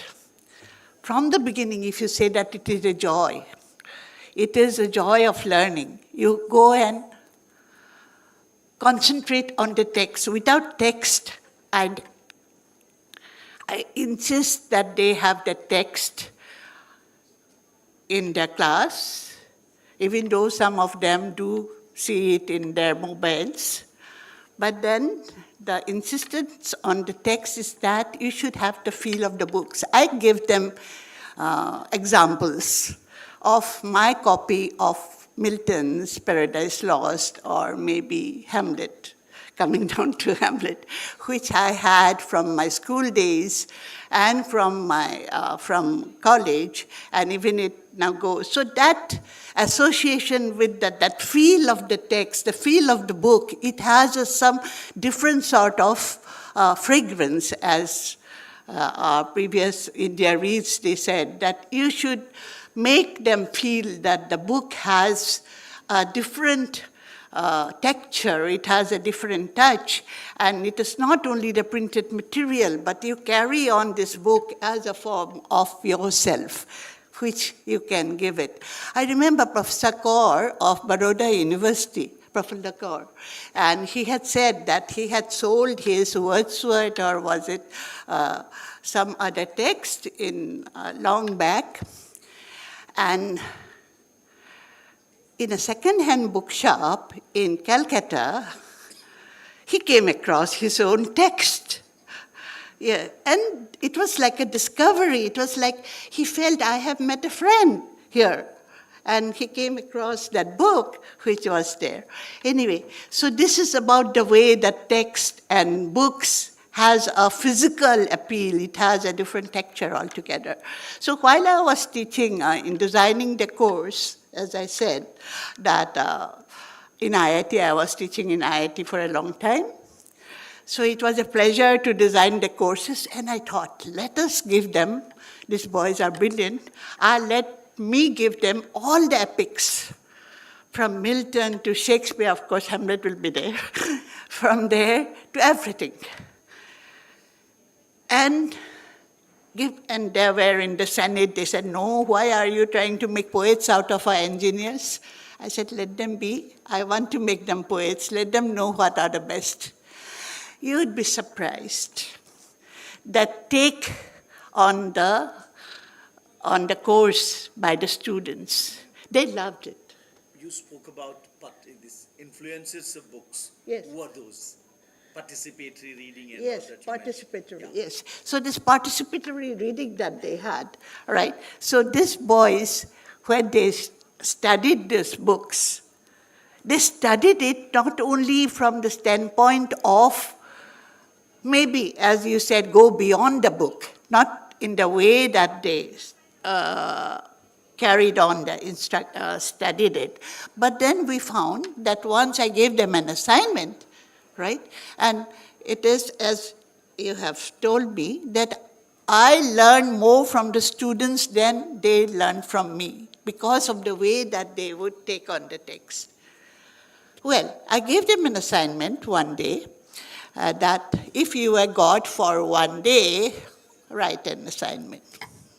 You'd be surprised. One boy wrote in the grand style of Milton because he had read Milton's, because he's God after all. If you were God for one time, he wrote in the grand style of Milton's Paradise Lost. I was absolutely overawed how he had picked up this style, the elevation of the style. And this is the way that this boys, took on, right? Same thing that when we are designing courses in RGU too, I am giving them all the, we in the department, we are giving them the taste of books which are epics, like Ditzes, Camus, Sartre, and they really enjoy it because it is the best of minds, which I find. And there are a lot of contradictions. They do come and tell me that this is not so, this shouldn't be, and this is how they are going to. I think I'm taking up more time. Okay, sorry. Thank you.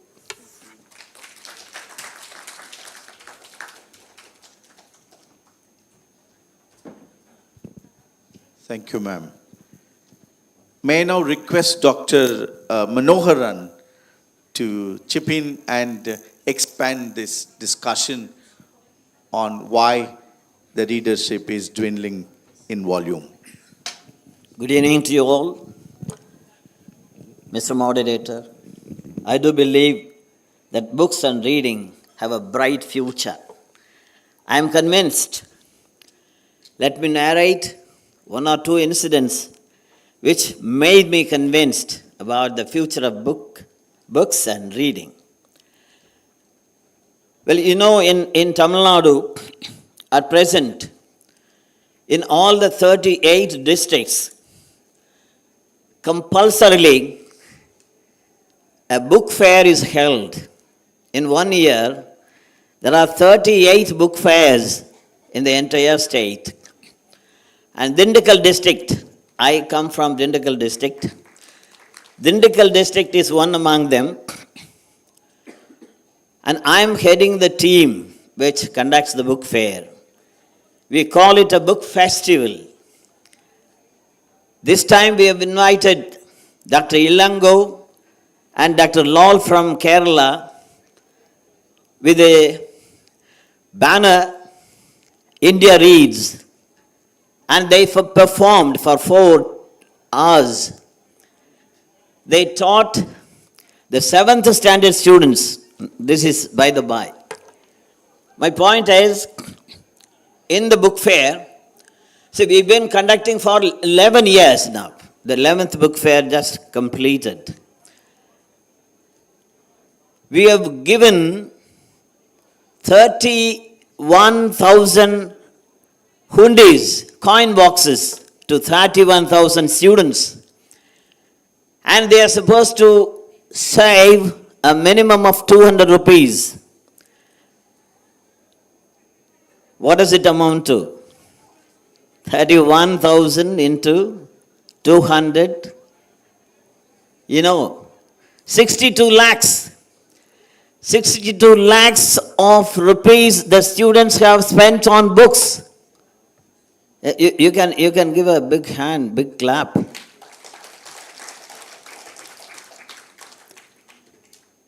This for 11 years means what? There are a few houses where home libraries are established now for 10 years. And apart from this, during the COVID period, 2020, 2021, we could not conduct any book fair anywhere. So we approached the booksellers, the publishers, and we demanded 30% discount. And they agreed. And we initiated a movement called Books at the Doorsteps. Means we have sought the help of the NSS volunteers of a college. In a particular panchayat, the panchayat has 24 hamlets. We have selected 25 students, and they went into the hamlets, knocking at the doors, asking them as to which book they want to read. And they gave us orders, and it means 35 rupees the discount. Supposing they want to buy a book costing 100 rupees, they could give us 70 rupees. In such a way, the students have collected 38 lakh rupees, from various colleges. And from one college, all the teaching and non-teaching staff, 100 of them went to one panchayat. And they have collected a demand. See, this way. And another thing is, India Reads. India Reads, when our Honorable Education Minister came here, and he promised to look into the demands, if there is any, from ELTAI. We can demand that Assam government can conduct book fairs, can insist on every institution to become member of India Reads. So in all these 3 cases, the book fair, and when you go to the village, knock at the doors, there is a demand, and through India Reads, I am convinced that books and reading have a very good future. Thank you for the opportunity.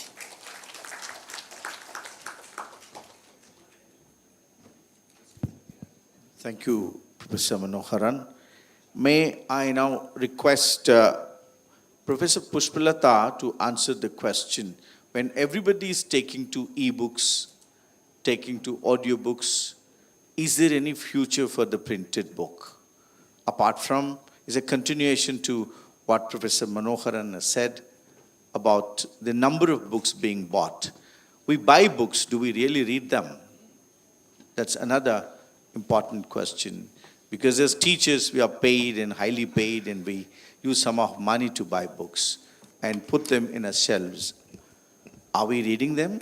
Are the days of Gutenberg over? What strategies do we have in front of us to encourage reading?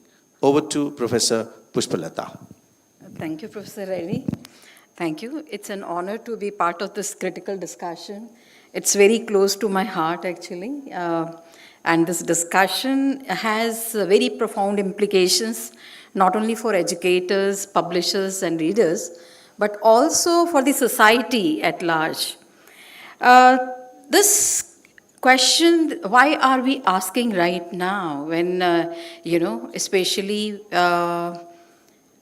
do we think that reading and books, they have any future?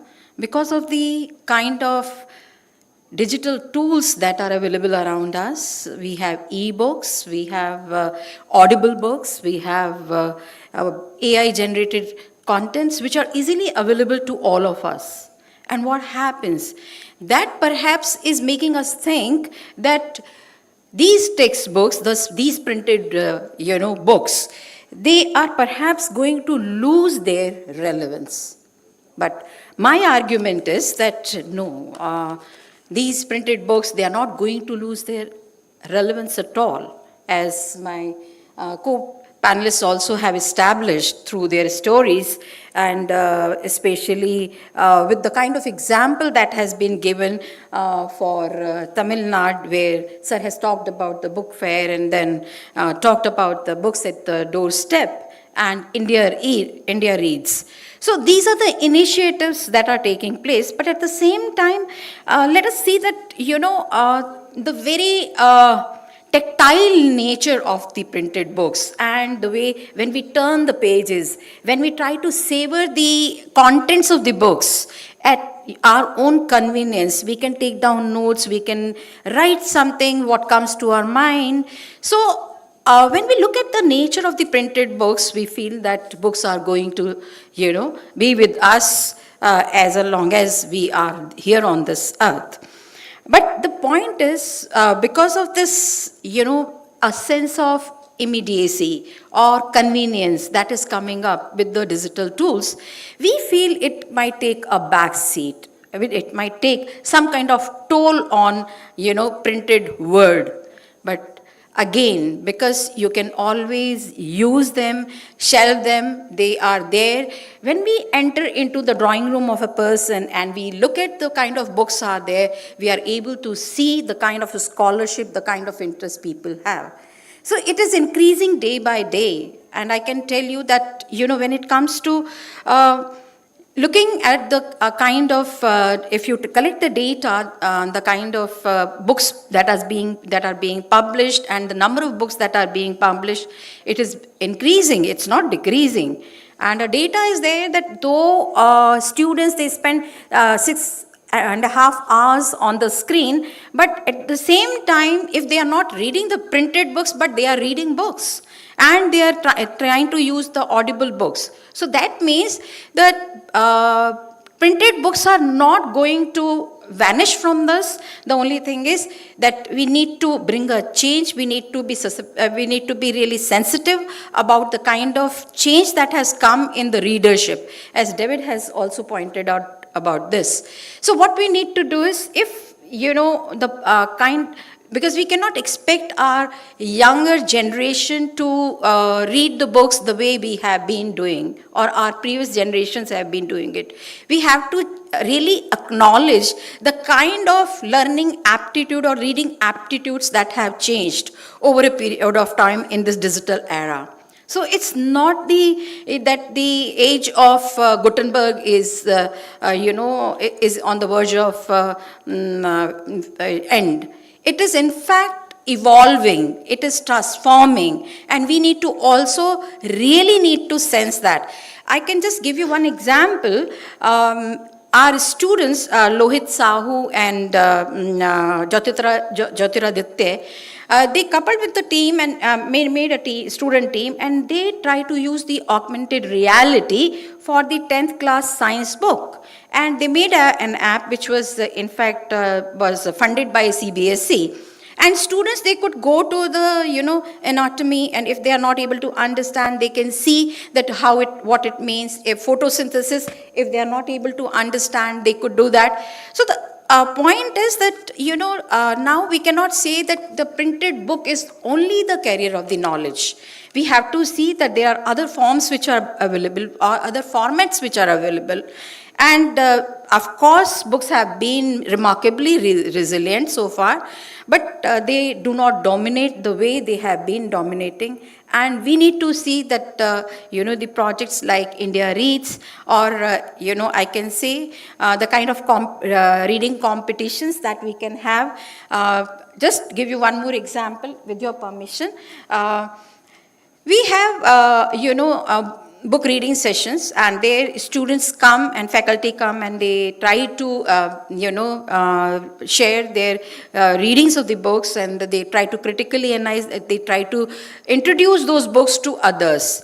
And for past 20 years, it has been successfully being done, and it has not stopped. And in fact, I can tell you that students and faculty members, they are in the queue. They wait for their chances to, come on the dais and then talk about it. So my argument is that, print media is not going to, it does not have threat, but it has a challenge, and it is evolving, it is transformative. So this is the time when we need to understand our younger generations' changed reading habits and their learning aptitudes. Thank you very much. Thank you, ma'am, for saying these two words that yes, Gutenberg is going to survive alongside the digital apparatus. Let's now hear the students' perspective. May I now call upon Mr. Nishwu, because 20% of my students, when they attend a class, just walk into the class without any stationery. When you dictate something, they use their notepad to take down. How do the generation, what generation is it, Alpha, would like to look at Gutenberg's version of book and habits of reading from using the digital apparatus? Over to Mr. Nuvu. Good afternoon, everyone. Esteemed educators, publishers, authors, and fellow English language enthusiasts. My name is Nisuchishi, and it is an honor and a privilege to be standing here before you in this gathering with like-minded people who share a common passion to shape the future through the power of language. Well, in an era marked with technological advancement and shifting cultural landscape, the way the students engage with text is evolving. The rise of digital platforms has transformed the reading habits, especially among younger generation. Reading and books in India is intertwined between tradition and modernity, where younger generation where books is often broadened as compared to the traditional definition of just printed books. As I just Googled what is book, and the answer, it says, a handwritten or printed book of fiction or non-fiction, usually on a sheet of paper, fastened and bound together within cover. But however, in today's context, it has moved and it has broadened to encompass both ebooks and audiobooks as well. One significant consequence of this of digital media is the reducing attention span among students. As a research conducted by American Psychology Association indicate that prolonged social media use can undermine reading practices by diminishing attention span and reduce the capacity to focus and concentrate. Well, for many Indian students, the allure of social media can be distracting. Anecdotal evidence suggests that students, while spend most of their time in class scrolling and going through their social media apps rather than studying. As one of my friends said, that she loved reading novel, but these days she finds it difficult to spend time with the books, but is rather distracted and always scrolling through her Instagram or social media apps.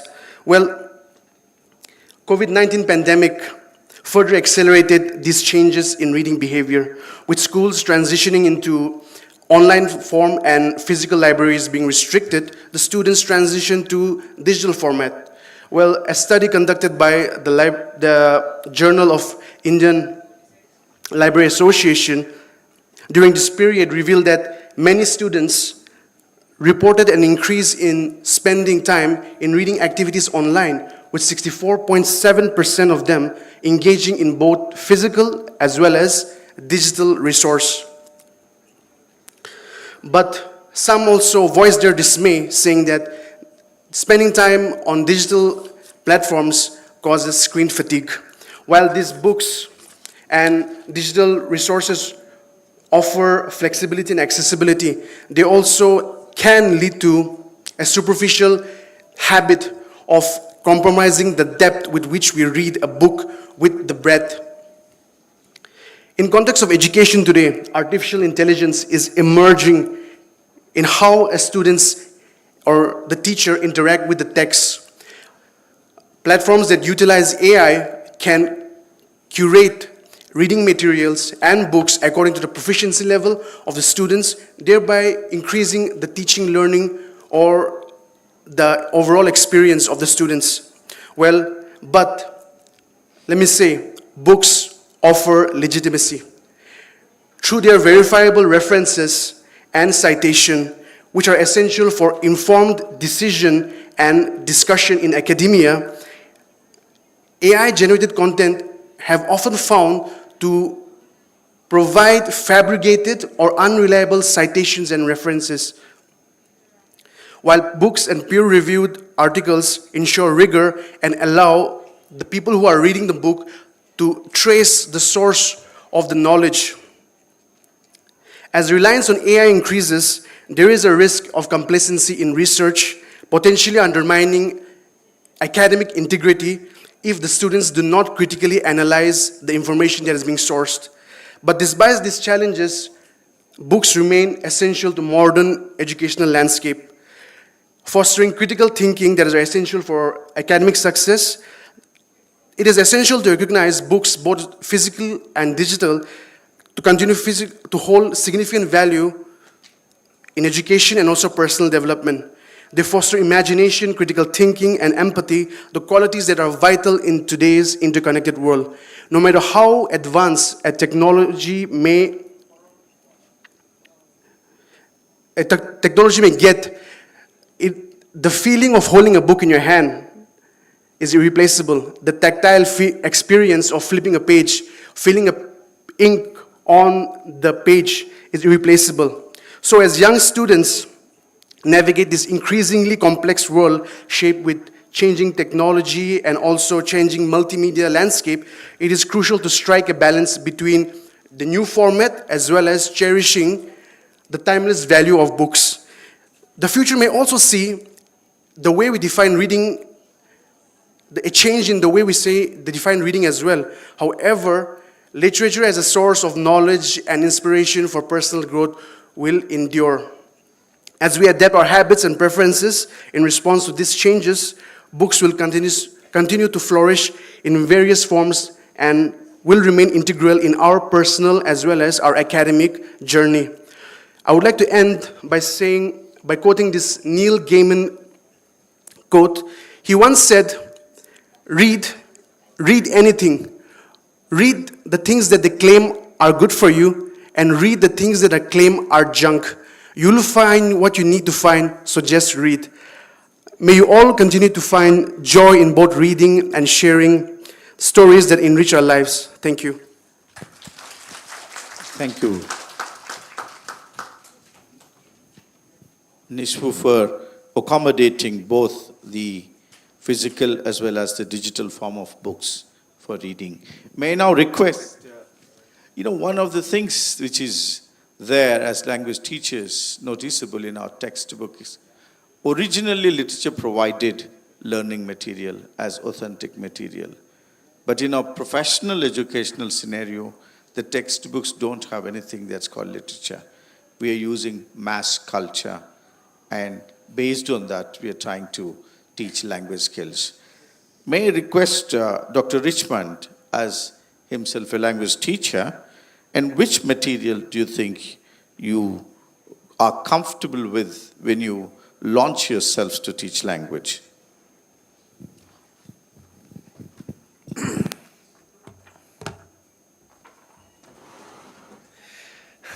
Thank you very much for allowing me to speak and including me in this panel discussion. As our moderator said, full disclosure, I am not a literature professor. I am an English language educator and an English language teacher educator. So that's the way that I framed this particular question today. So if we're asking, will reading continue? Will books continue? Without question, the answer to both of those questions are yes.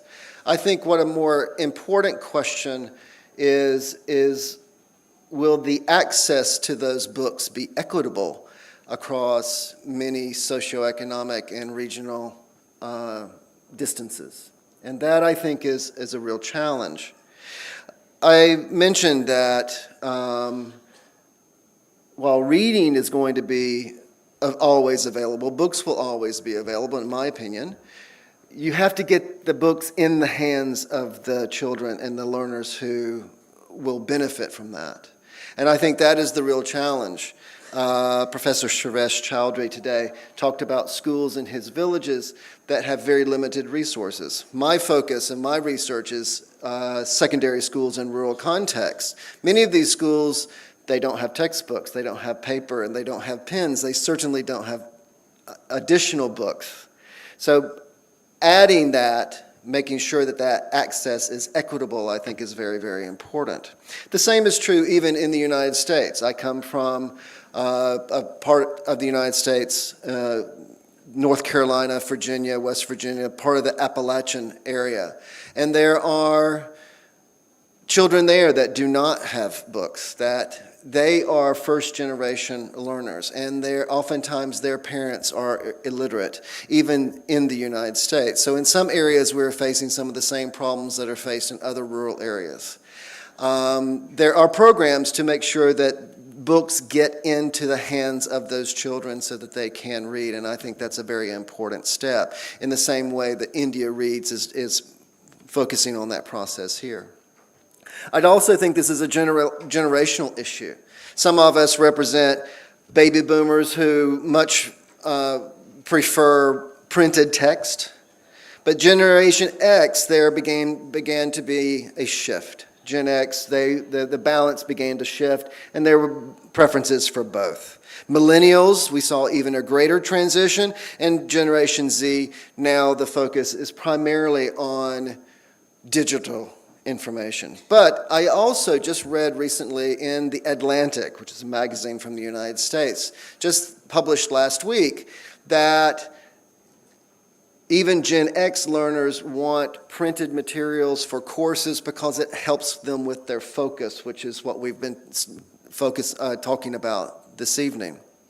And this is one of the issues from the article in The Atlantic that interviewed professors in the humanities, saying that they could not cover as many novels in their courses as they had in the past. And it wasn't because students refused to read them. The students, these are American university students, the students simply were not able, did not know how to read them anymore because they could not focus for a long period of time and be able to read that. And the article went on to say that this was partially because of social media, but also because in secondary school and in primary school, the focus, in this case in the United States with No Child Left Behind policy, that the focus was on examination and scores and pushing students through the program so that teachers didn't have time to focus on an entire book.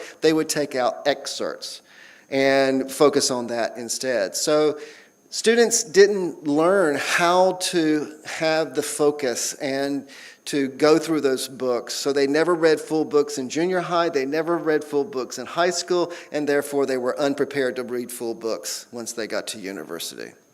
So again, how much time do I got? Okay. All right, 2 minutes. So when I'm looking at this as an English teacher, I'm looking at intensive reading. When we're looking at a reading and we're looking at the structure of the reading, we're looking at grammar, we're looking at vocabulary, but I also think that extensive reading, which focuses on reading for pleasure, is very important. But I also think that with Western students because I have I have American students in my master's program. I have students from India. My university students that I work with. It's important for me to teach them, make sure they understand and have the tools that are necessary for them to complete the assignments that I'm giving them. So if I'm asking them to read an entire book in a literature course, I need to help them with the strategies that are necessary for them to be able to achieve that, because books will exist. I have no question about that. But the definition of a book, is it a printed material, which I enjoy, the tactile feel of a book, but I rarely read a printed book. Everything that I look at is digital. So the book itself will exist, but what will the definition of that book be? And I think that rather than forcing the necessity of having a print book, we have students that are digital natives that are interested and willing to read. I would use that on an equal stance with any type of printed material. But as a teacher, as an educator, my job is to prepare them with the skills necessary to accomplish the tasks that I put before them. Thank you. Thank you, sir, for that take on what material should comprise the course books. May I now request Dr. Namrata Pathak to highlight the role of books in the ambiance of the availability of ChatGPT and AI.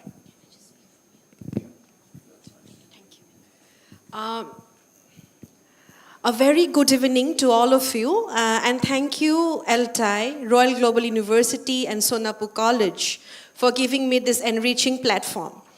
You know, when I was toying with the question first and foremost, like why books? And why books in the future?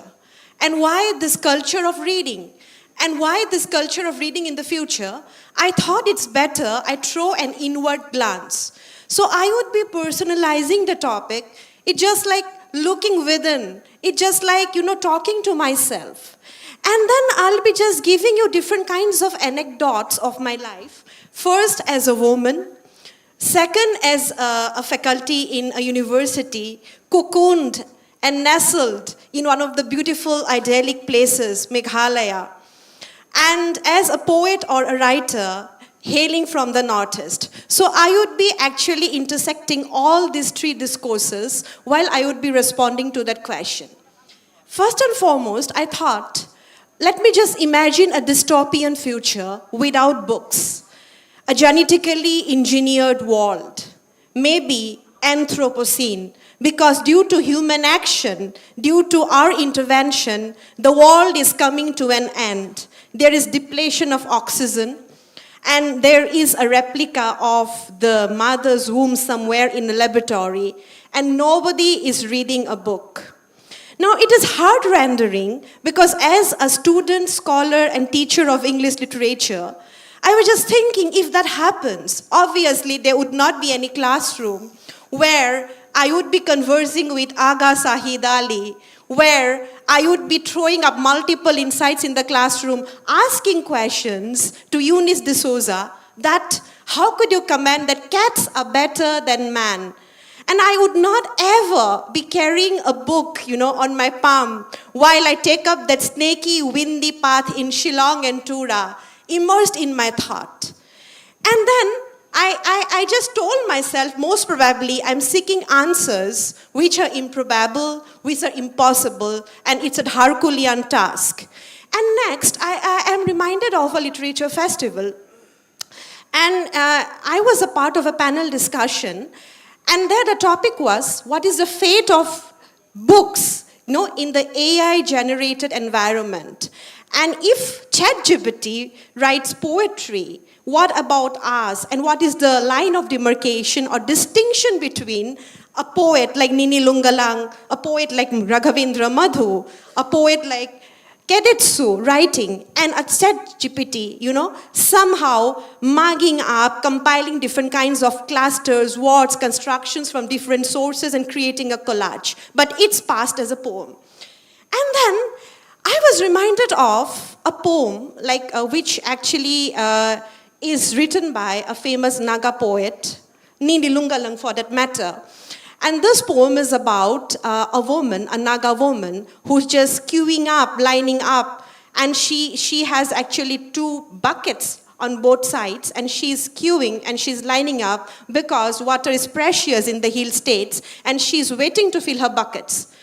And next, suddenly we are being told about, that's the name of the poem is Dust, and suddenly we are being told about miscreants, insurgents coming in a white van, and the underground, insurgents gunning down commoners, civilians in a market in Nagaland. And I was thinking that in the first stanza of Dust, I was told about a Naga woman collecting water. In the second stanza of the poem Dust, I was told about an encounter, blood spilling, bloodshed, insurgency, counter-insurgency, the performance and specters of violence, which is a daily ongoing avatar or mantra, or which is an ongoing axis in a Northeasterner's life. And then in the panel, in a literature festival, I told them that, see, the ChatGPT that actually produced a poem on violence, it could not talk about the specificities and particularities. It could not ever talk about where the poem is posited, where the author is located, the experiential realities that surround the life of somebody like Nini Lungalang or the onlooker narrator in the poet. So maybe that's why I feel that when it comes to the AI age, there is a reproduction of what is still there. But when it comes to that kind of an ingenuity, some kind of a genuineness, some kind of a linkage or adherence to the space, time, location, setting, background, something that you feel within, how your heart throbs, how you pulsate as an individual, all these are missing. And then while I was in London as a Charles Wellers Fellow, I met Madhu in Scotland too, right? And then I went to Radha because I am a performance maker and a scholar of performance studies too. I saw our Hasipat there in Radha actually, and there are different kinds of sensitized wards. And I came across a beautiful textile where different kinds of, alphabets were put through, rather woven into the fabric. I came across a screen that displayed some collages, some fragments. Then I came across a book too. So maybe that's the future of reading. Maybe the boundary is no more there. Maybe I can't ever look at the margins of the book because there is a spillage. Why? Because the text is the textile, the text is the hasipat, the text is the screen, and the text is a good old book also, whose smell we love, whose textile sensation we seek, which we love to actually feel, the reams, the pages, and how that book, that ensnares us because the bookmark slowly fades away. It's in page 1, page 2, page 3, and then it's at the last page. But maybe this kind of, a conglomeration of multiple kinds of readings, and the book transforming into the orthodox, rigid book, right, that we hold, transforming into this, and that. I believe that's the age, that is looming large, that is in the offing, and that's the future of the book. And I just end this note by saying that it's hopeful, it's positive, yes, it points to multiplicity, and yes, it points to diversity, but reading and our love for books would never ever come to an end. It will come back in different kinds of sizes, proportions, different kinds of guises and disguises. Thank you. Now, let's listen what writers and publishers will have to say about the future of books and future of readers. May I now call upon Sri Tilak, who is a writer, apart from being a publisher, to delve into this topic.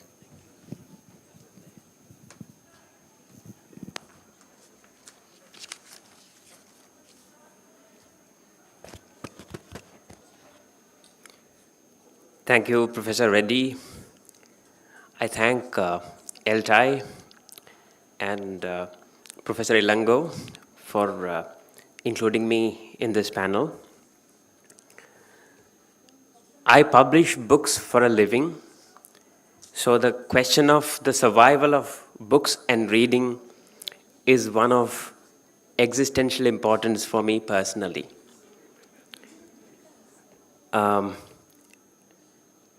I'm privileged and proud to be born into a culture that worships books.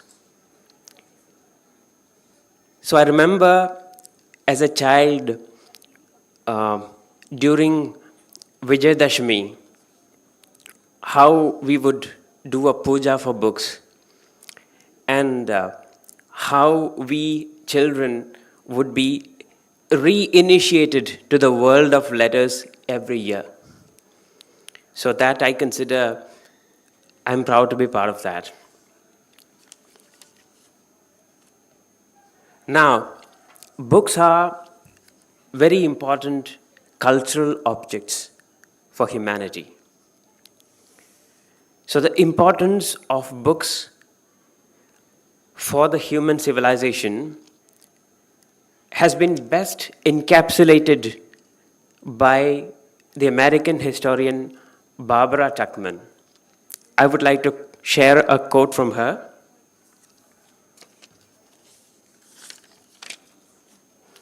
She writes, "Books are the carriers of civilization.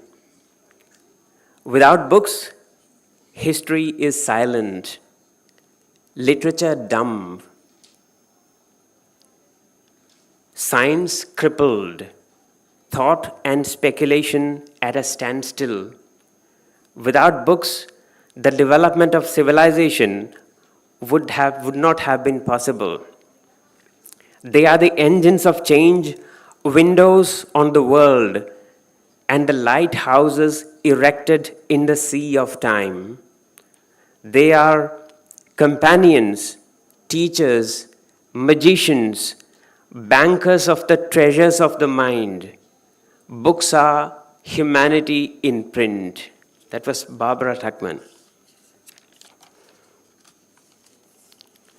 When I got into book publishing in the early years of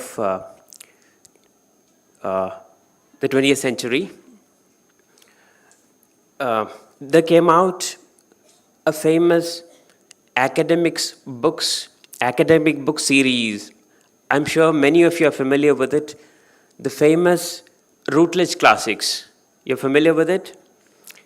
And it's a collection of books by the greatest modern thinkers in different disciplines.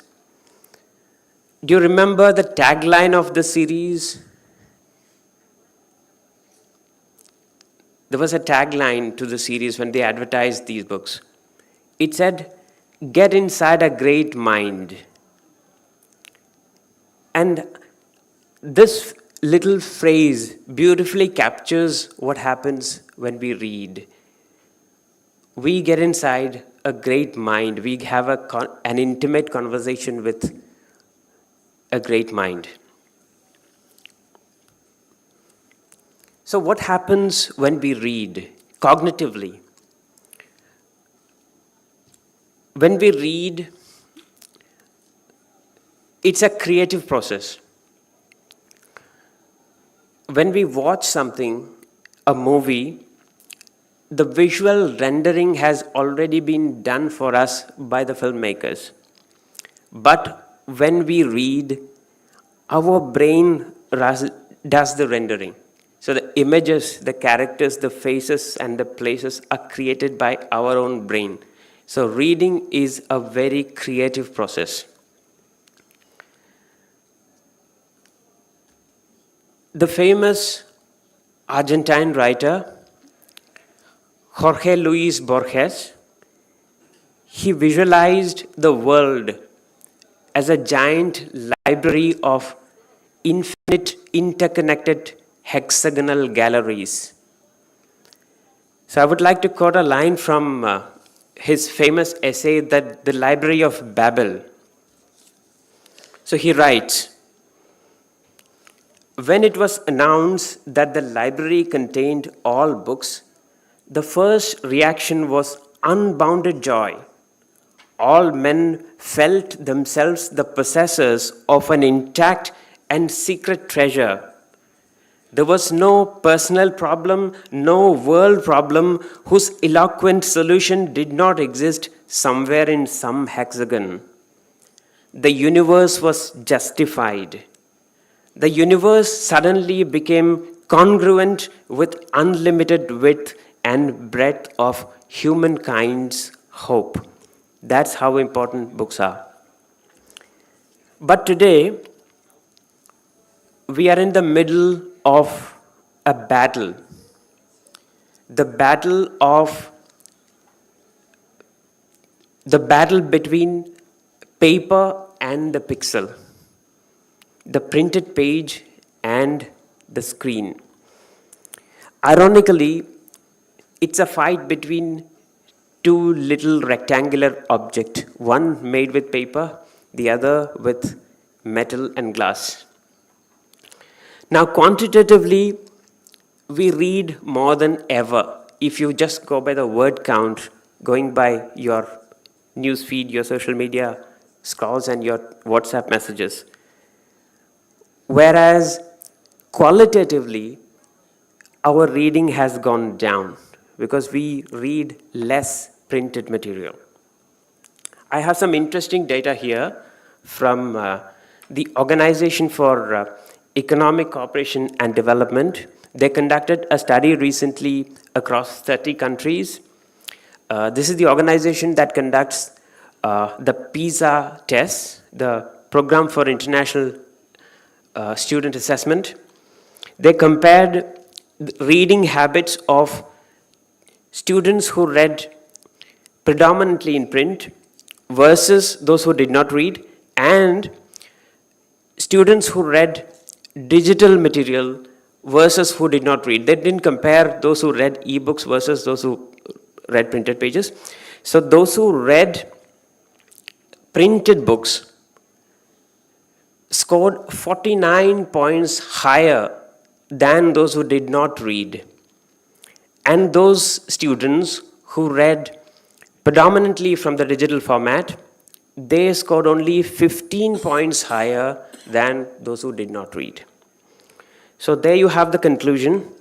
And news from elsewhere in the world also suggests that we are going back to print, because a recent report from Finland, which tops academic performance reports, they recently discontinued the use of digital devices inside the classroom. So they switched back to printed textbooks. Now, in conclusion, so I am very optimistic about printed books and the reading culture. So in conclusion, I would like to borrow and repurpose a famous line from the Nobel acceptance speech of William Faulkner. Faulkner said, "I decline to accept the end of man." So I have reworded it. I decline to accept the end of books. I believe that books will not merely endure, they will prevail. Thank you.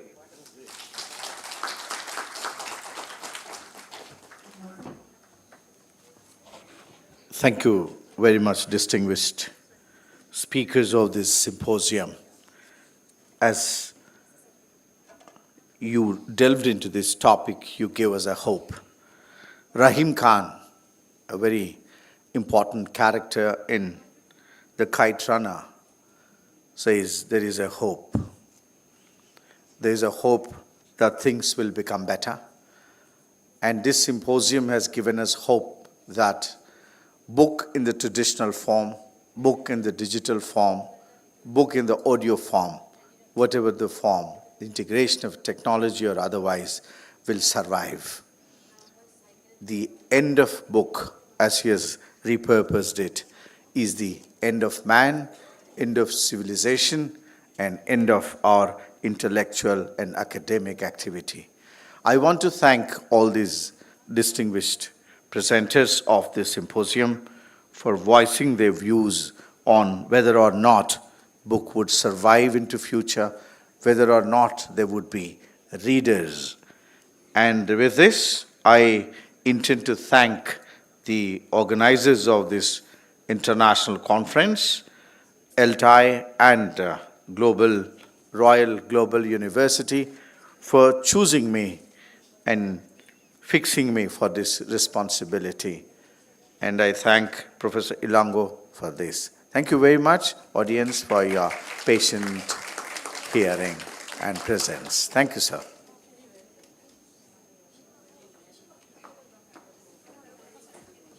Thank you, ma'am. Thank you. It's over? Yeah. So please be seated. Oh, okay. We've got to.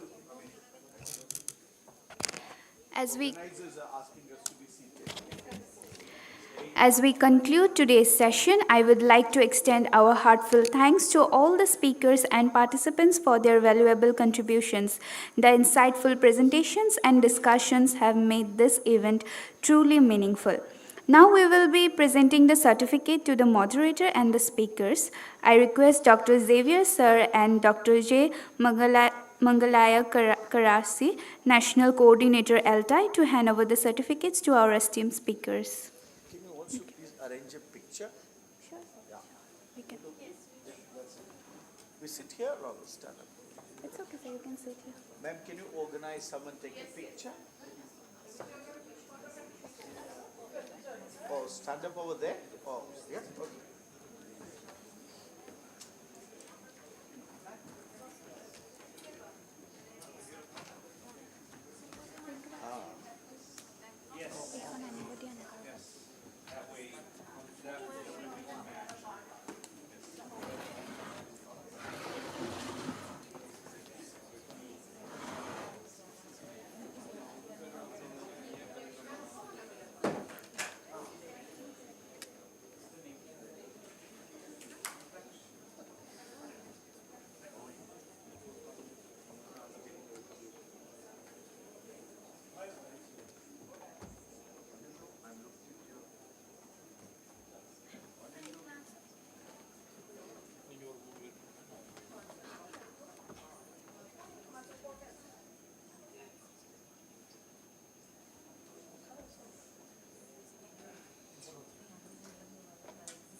Go and give.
We hope today's session have been both enriching and thought-provoking.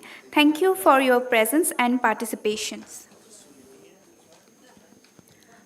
I would like to remind everyone that we now have a networking tea break, which will be followed by the poster.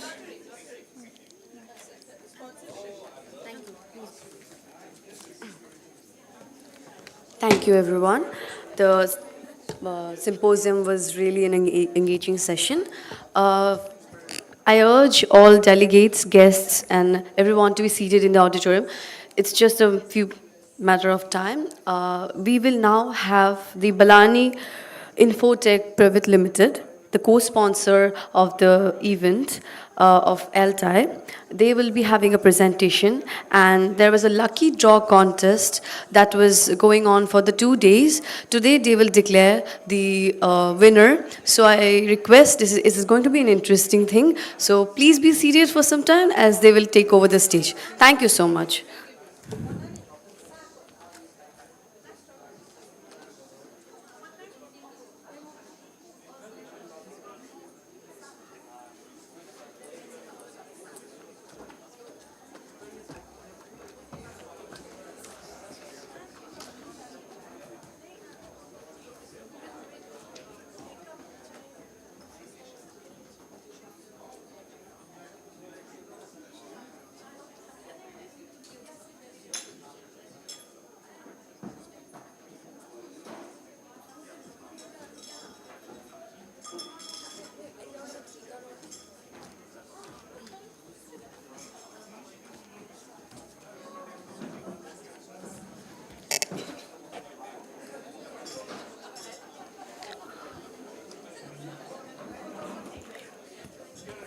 We are beginning shortly.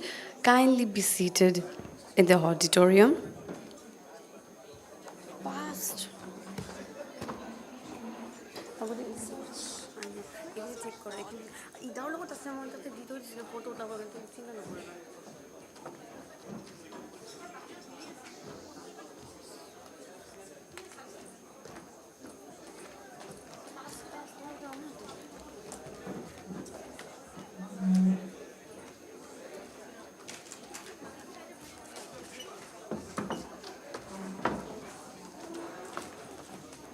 Help, Grisha, come and help.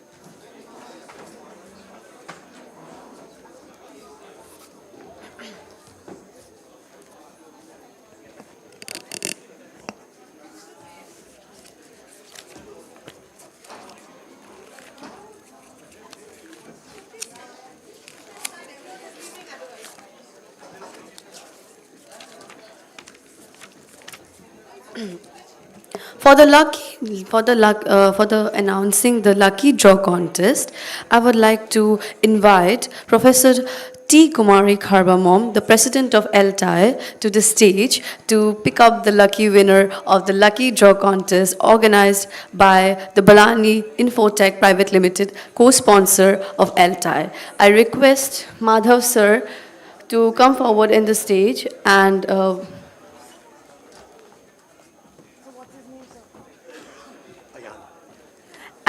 accompanied by Ayan sir to the stage, and they will be having the big kit with all the chits, and Kharbamom ma'am will be picking up one chit which is going to be the lucky winner of a smartphone. Okay, we know the prize now. Let's see who is the winner of the lucky draw. Rearranging the chits, and there we go with one chit. Are you all excited to I think all the participants have participated in this, so let's check who the winner is of the lucky draw contest.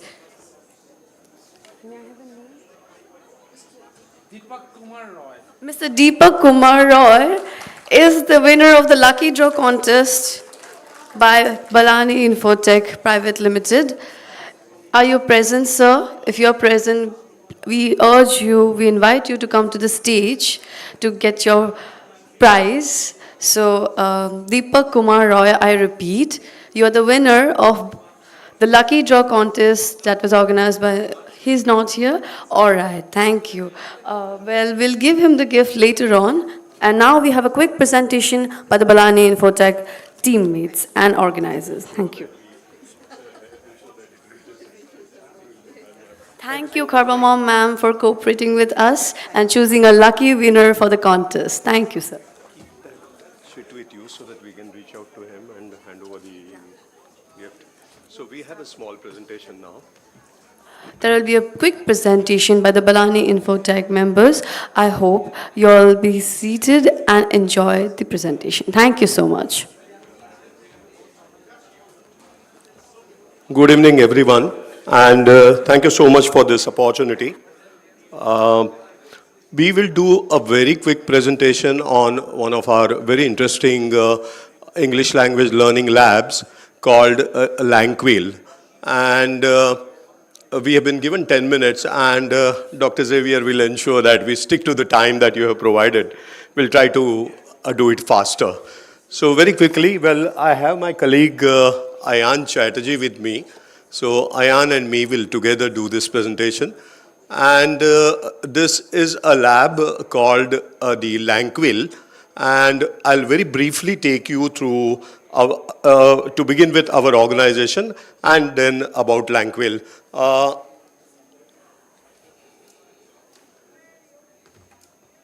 So we are a group called Balani Group. We have been serving the library since 1987.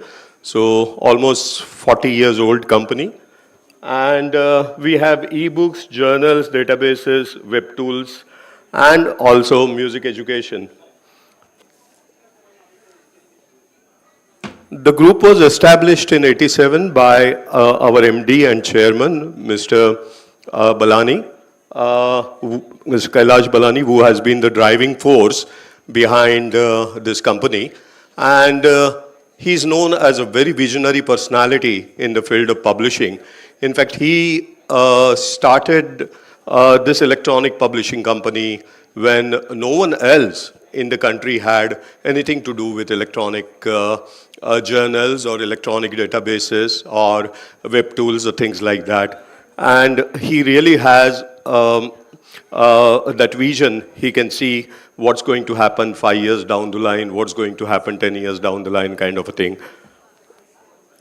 So within the group, we have 4 companies, Balani Infotech, iGroup, and Global Music Institute, and Aditya Books, which is a print division of Balani Infotech.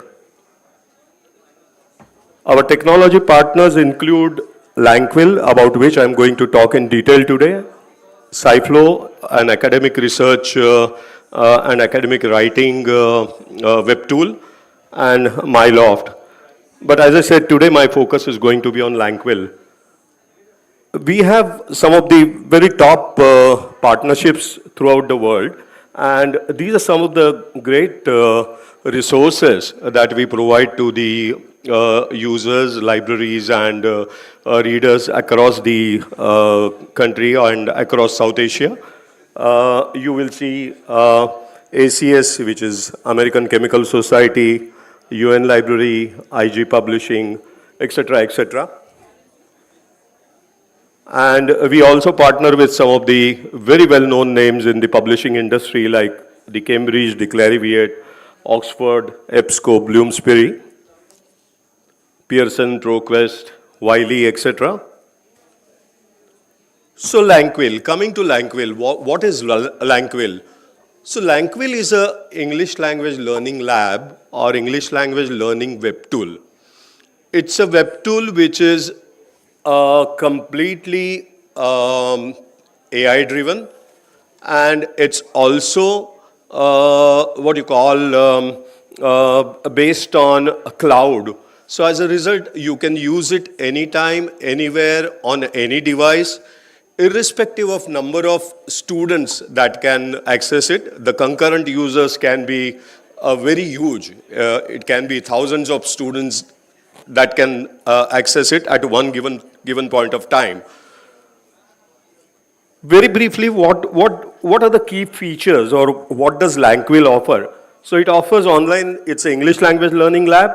It offers practice and strengthens the listening, speaking, writing, and reading skills. It has a very exhaustive content. It is based on a common European framework. And it is, as I said, AI supported. And especially, it helps in English grammar, text, and style analysis. One more very important thing about Lanquil is, as far as the grammar portion in the Lanquil is concerned, we have ensured that there's a local language support given to the students. So all the leading languages of the country, Assamese, Hindi, Tamil, the Kannada, Telugu, Marathi, Gujarati, all the languages have been covered. So that is a very unique feature of this particular software. Now, what do you get in Lanquil? So when you visit the Lanquil platform and when you subscribe to it, you will see a personalized learning dashboard like this. And on the left, you will see that you have basically the listening, speaking, reading, writing, grammar quiz, vocabulary, etc. And it exactly tells you as you progress and start using it, you will get to know how much progress have you made with individual component within the LSRW. So here you will see, this is one of our colleagues, Satish Hegde, and he uses this very extensively. And it shows how much progress has he made with listening, or how much progress has he made with speaking, reading, etc., etc. So it's very comprehensive in that sense and give you every information at the tip of your fingers.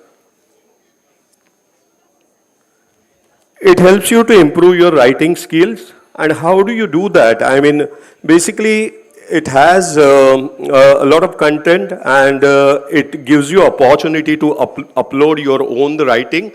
And once you upload, it analyzes your writing. It tells you whether you have made any errors in writing. If so, what are those errors and how do you correct them?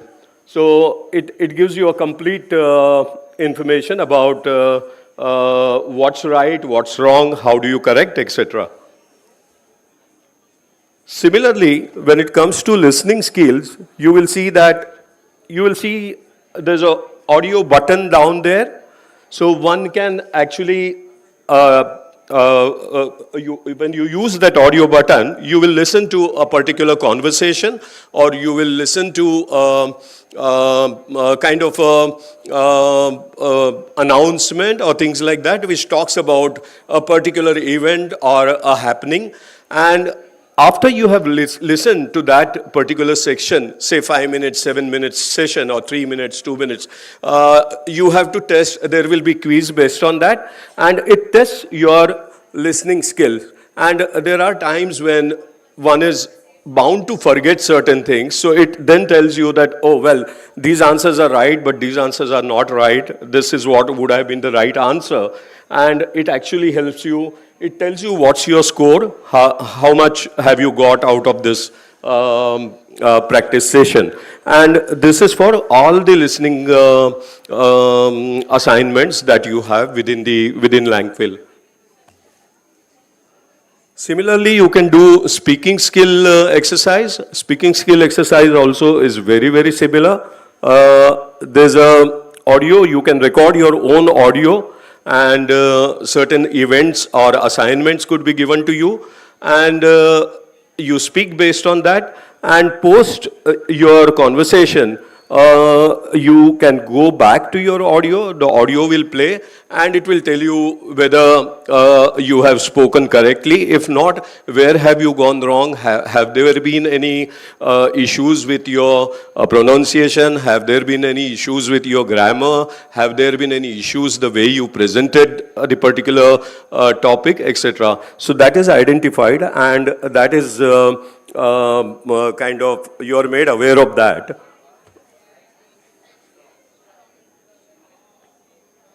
Similarly, for reading, we have a very similar assignment, which is, again, you're given an assignment, and your knowledge of how much do you retain really after reading? You get to know about that using this software. And there are multiple number of reading skill assignments, multiple number of speaking skill assignments, multiple number of writing skill assignments. And so it really helps you build your capability or your competency in English as you move forward.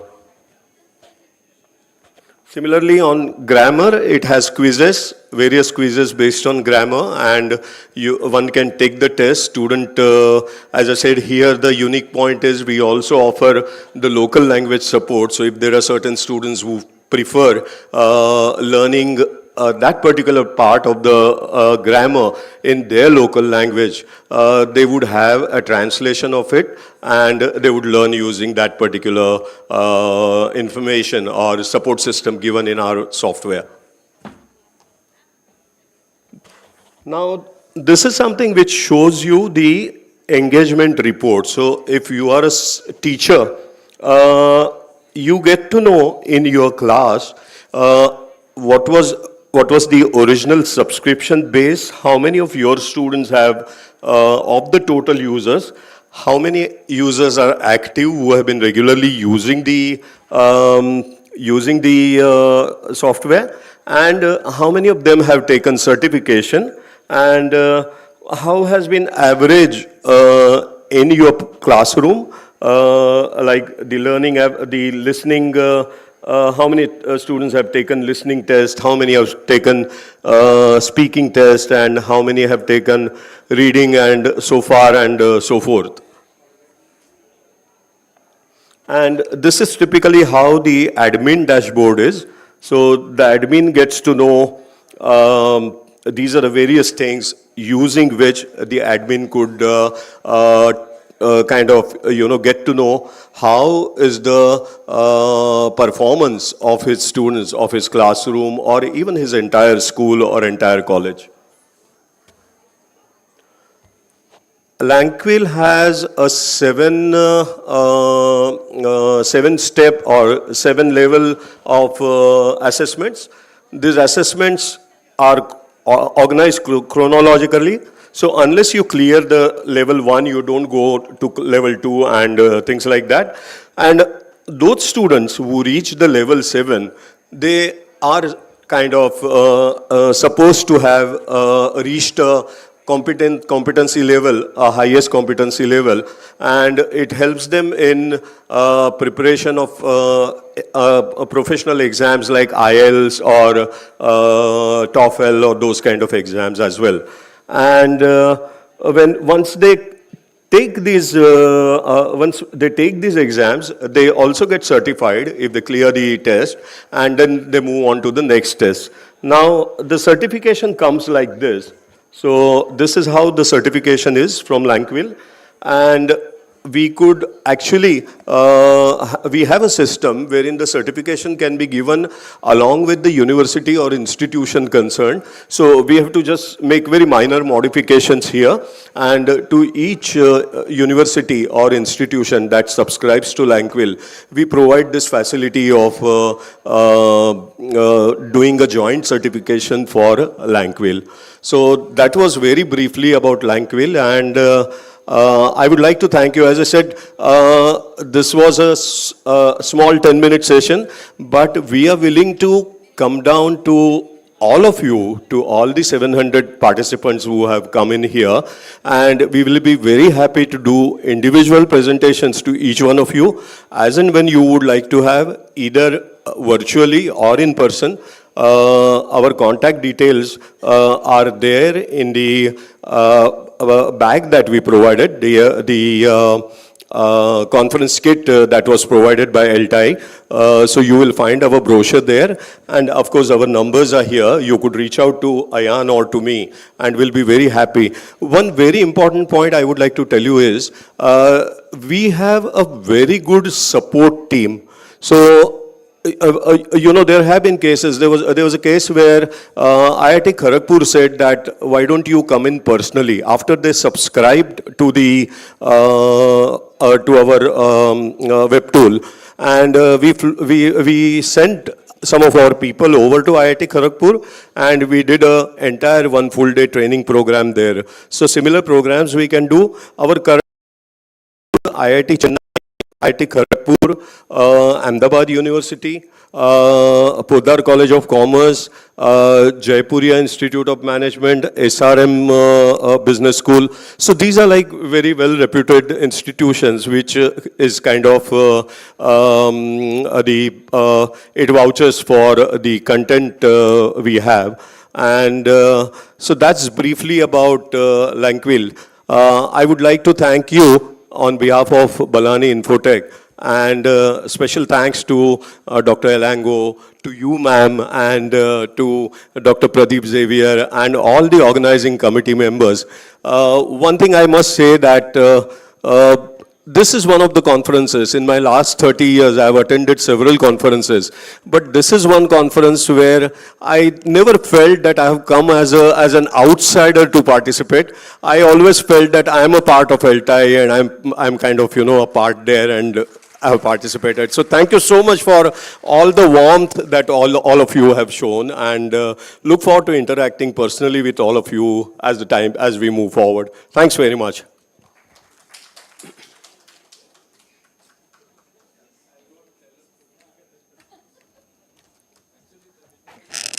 Thank you so much, Madhav sir and Ayan sir from Balani Infotech. They have organized a lucky draw. They have announced the winner today. And by this, here we come to an end of day 2 of ELTAI conference organized by ELTAI, English Language Teachers Association of India, and jointly hosted by the Royal School of Languages, the Royal Global University, and Sonapur College. I thank all the guests, delegates, volunteers, and all the members present here. And here we shall conclude today's day. Thank you so much, and I request all to head to their homes and have a nice day. Thank you so much.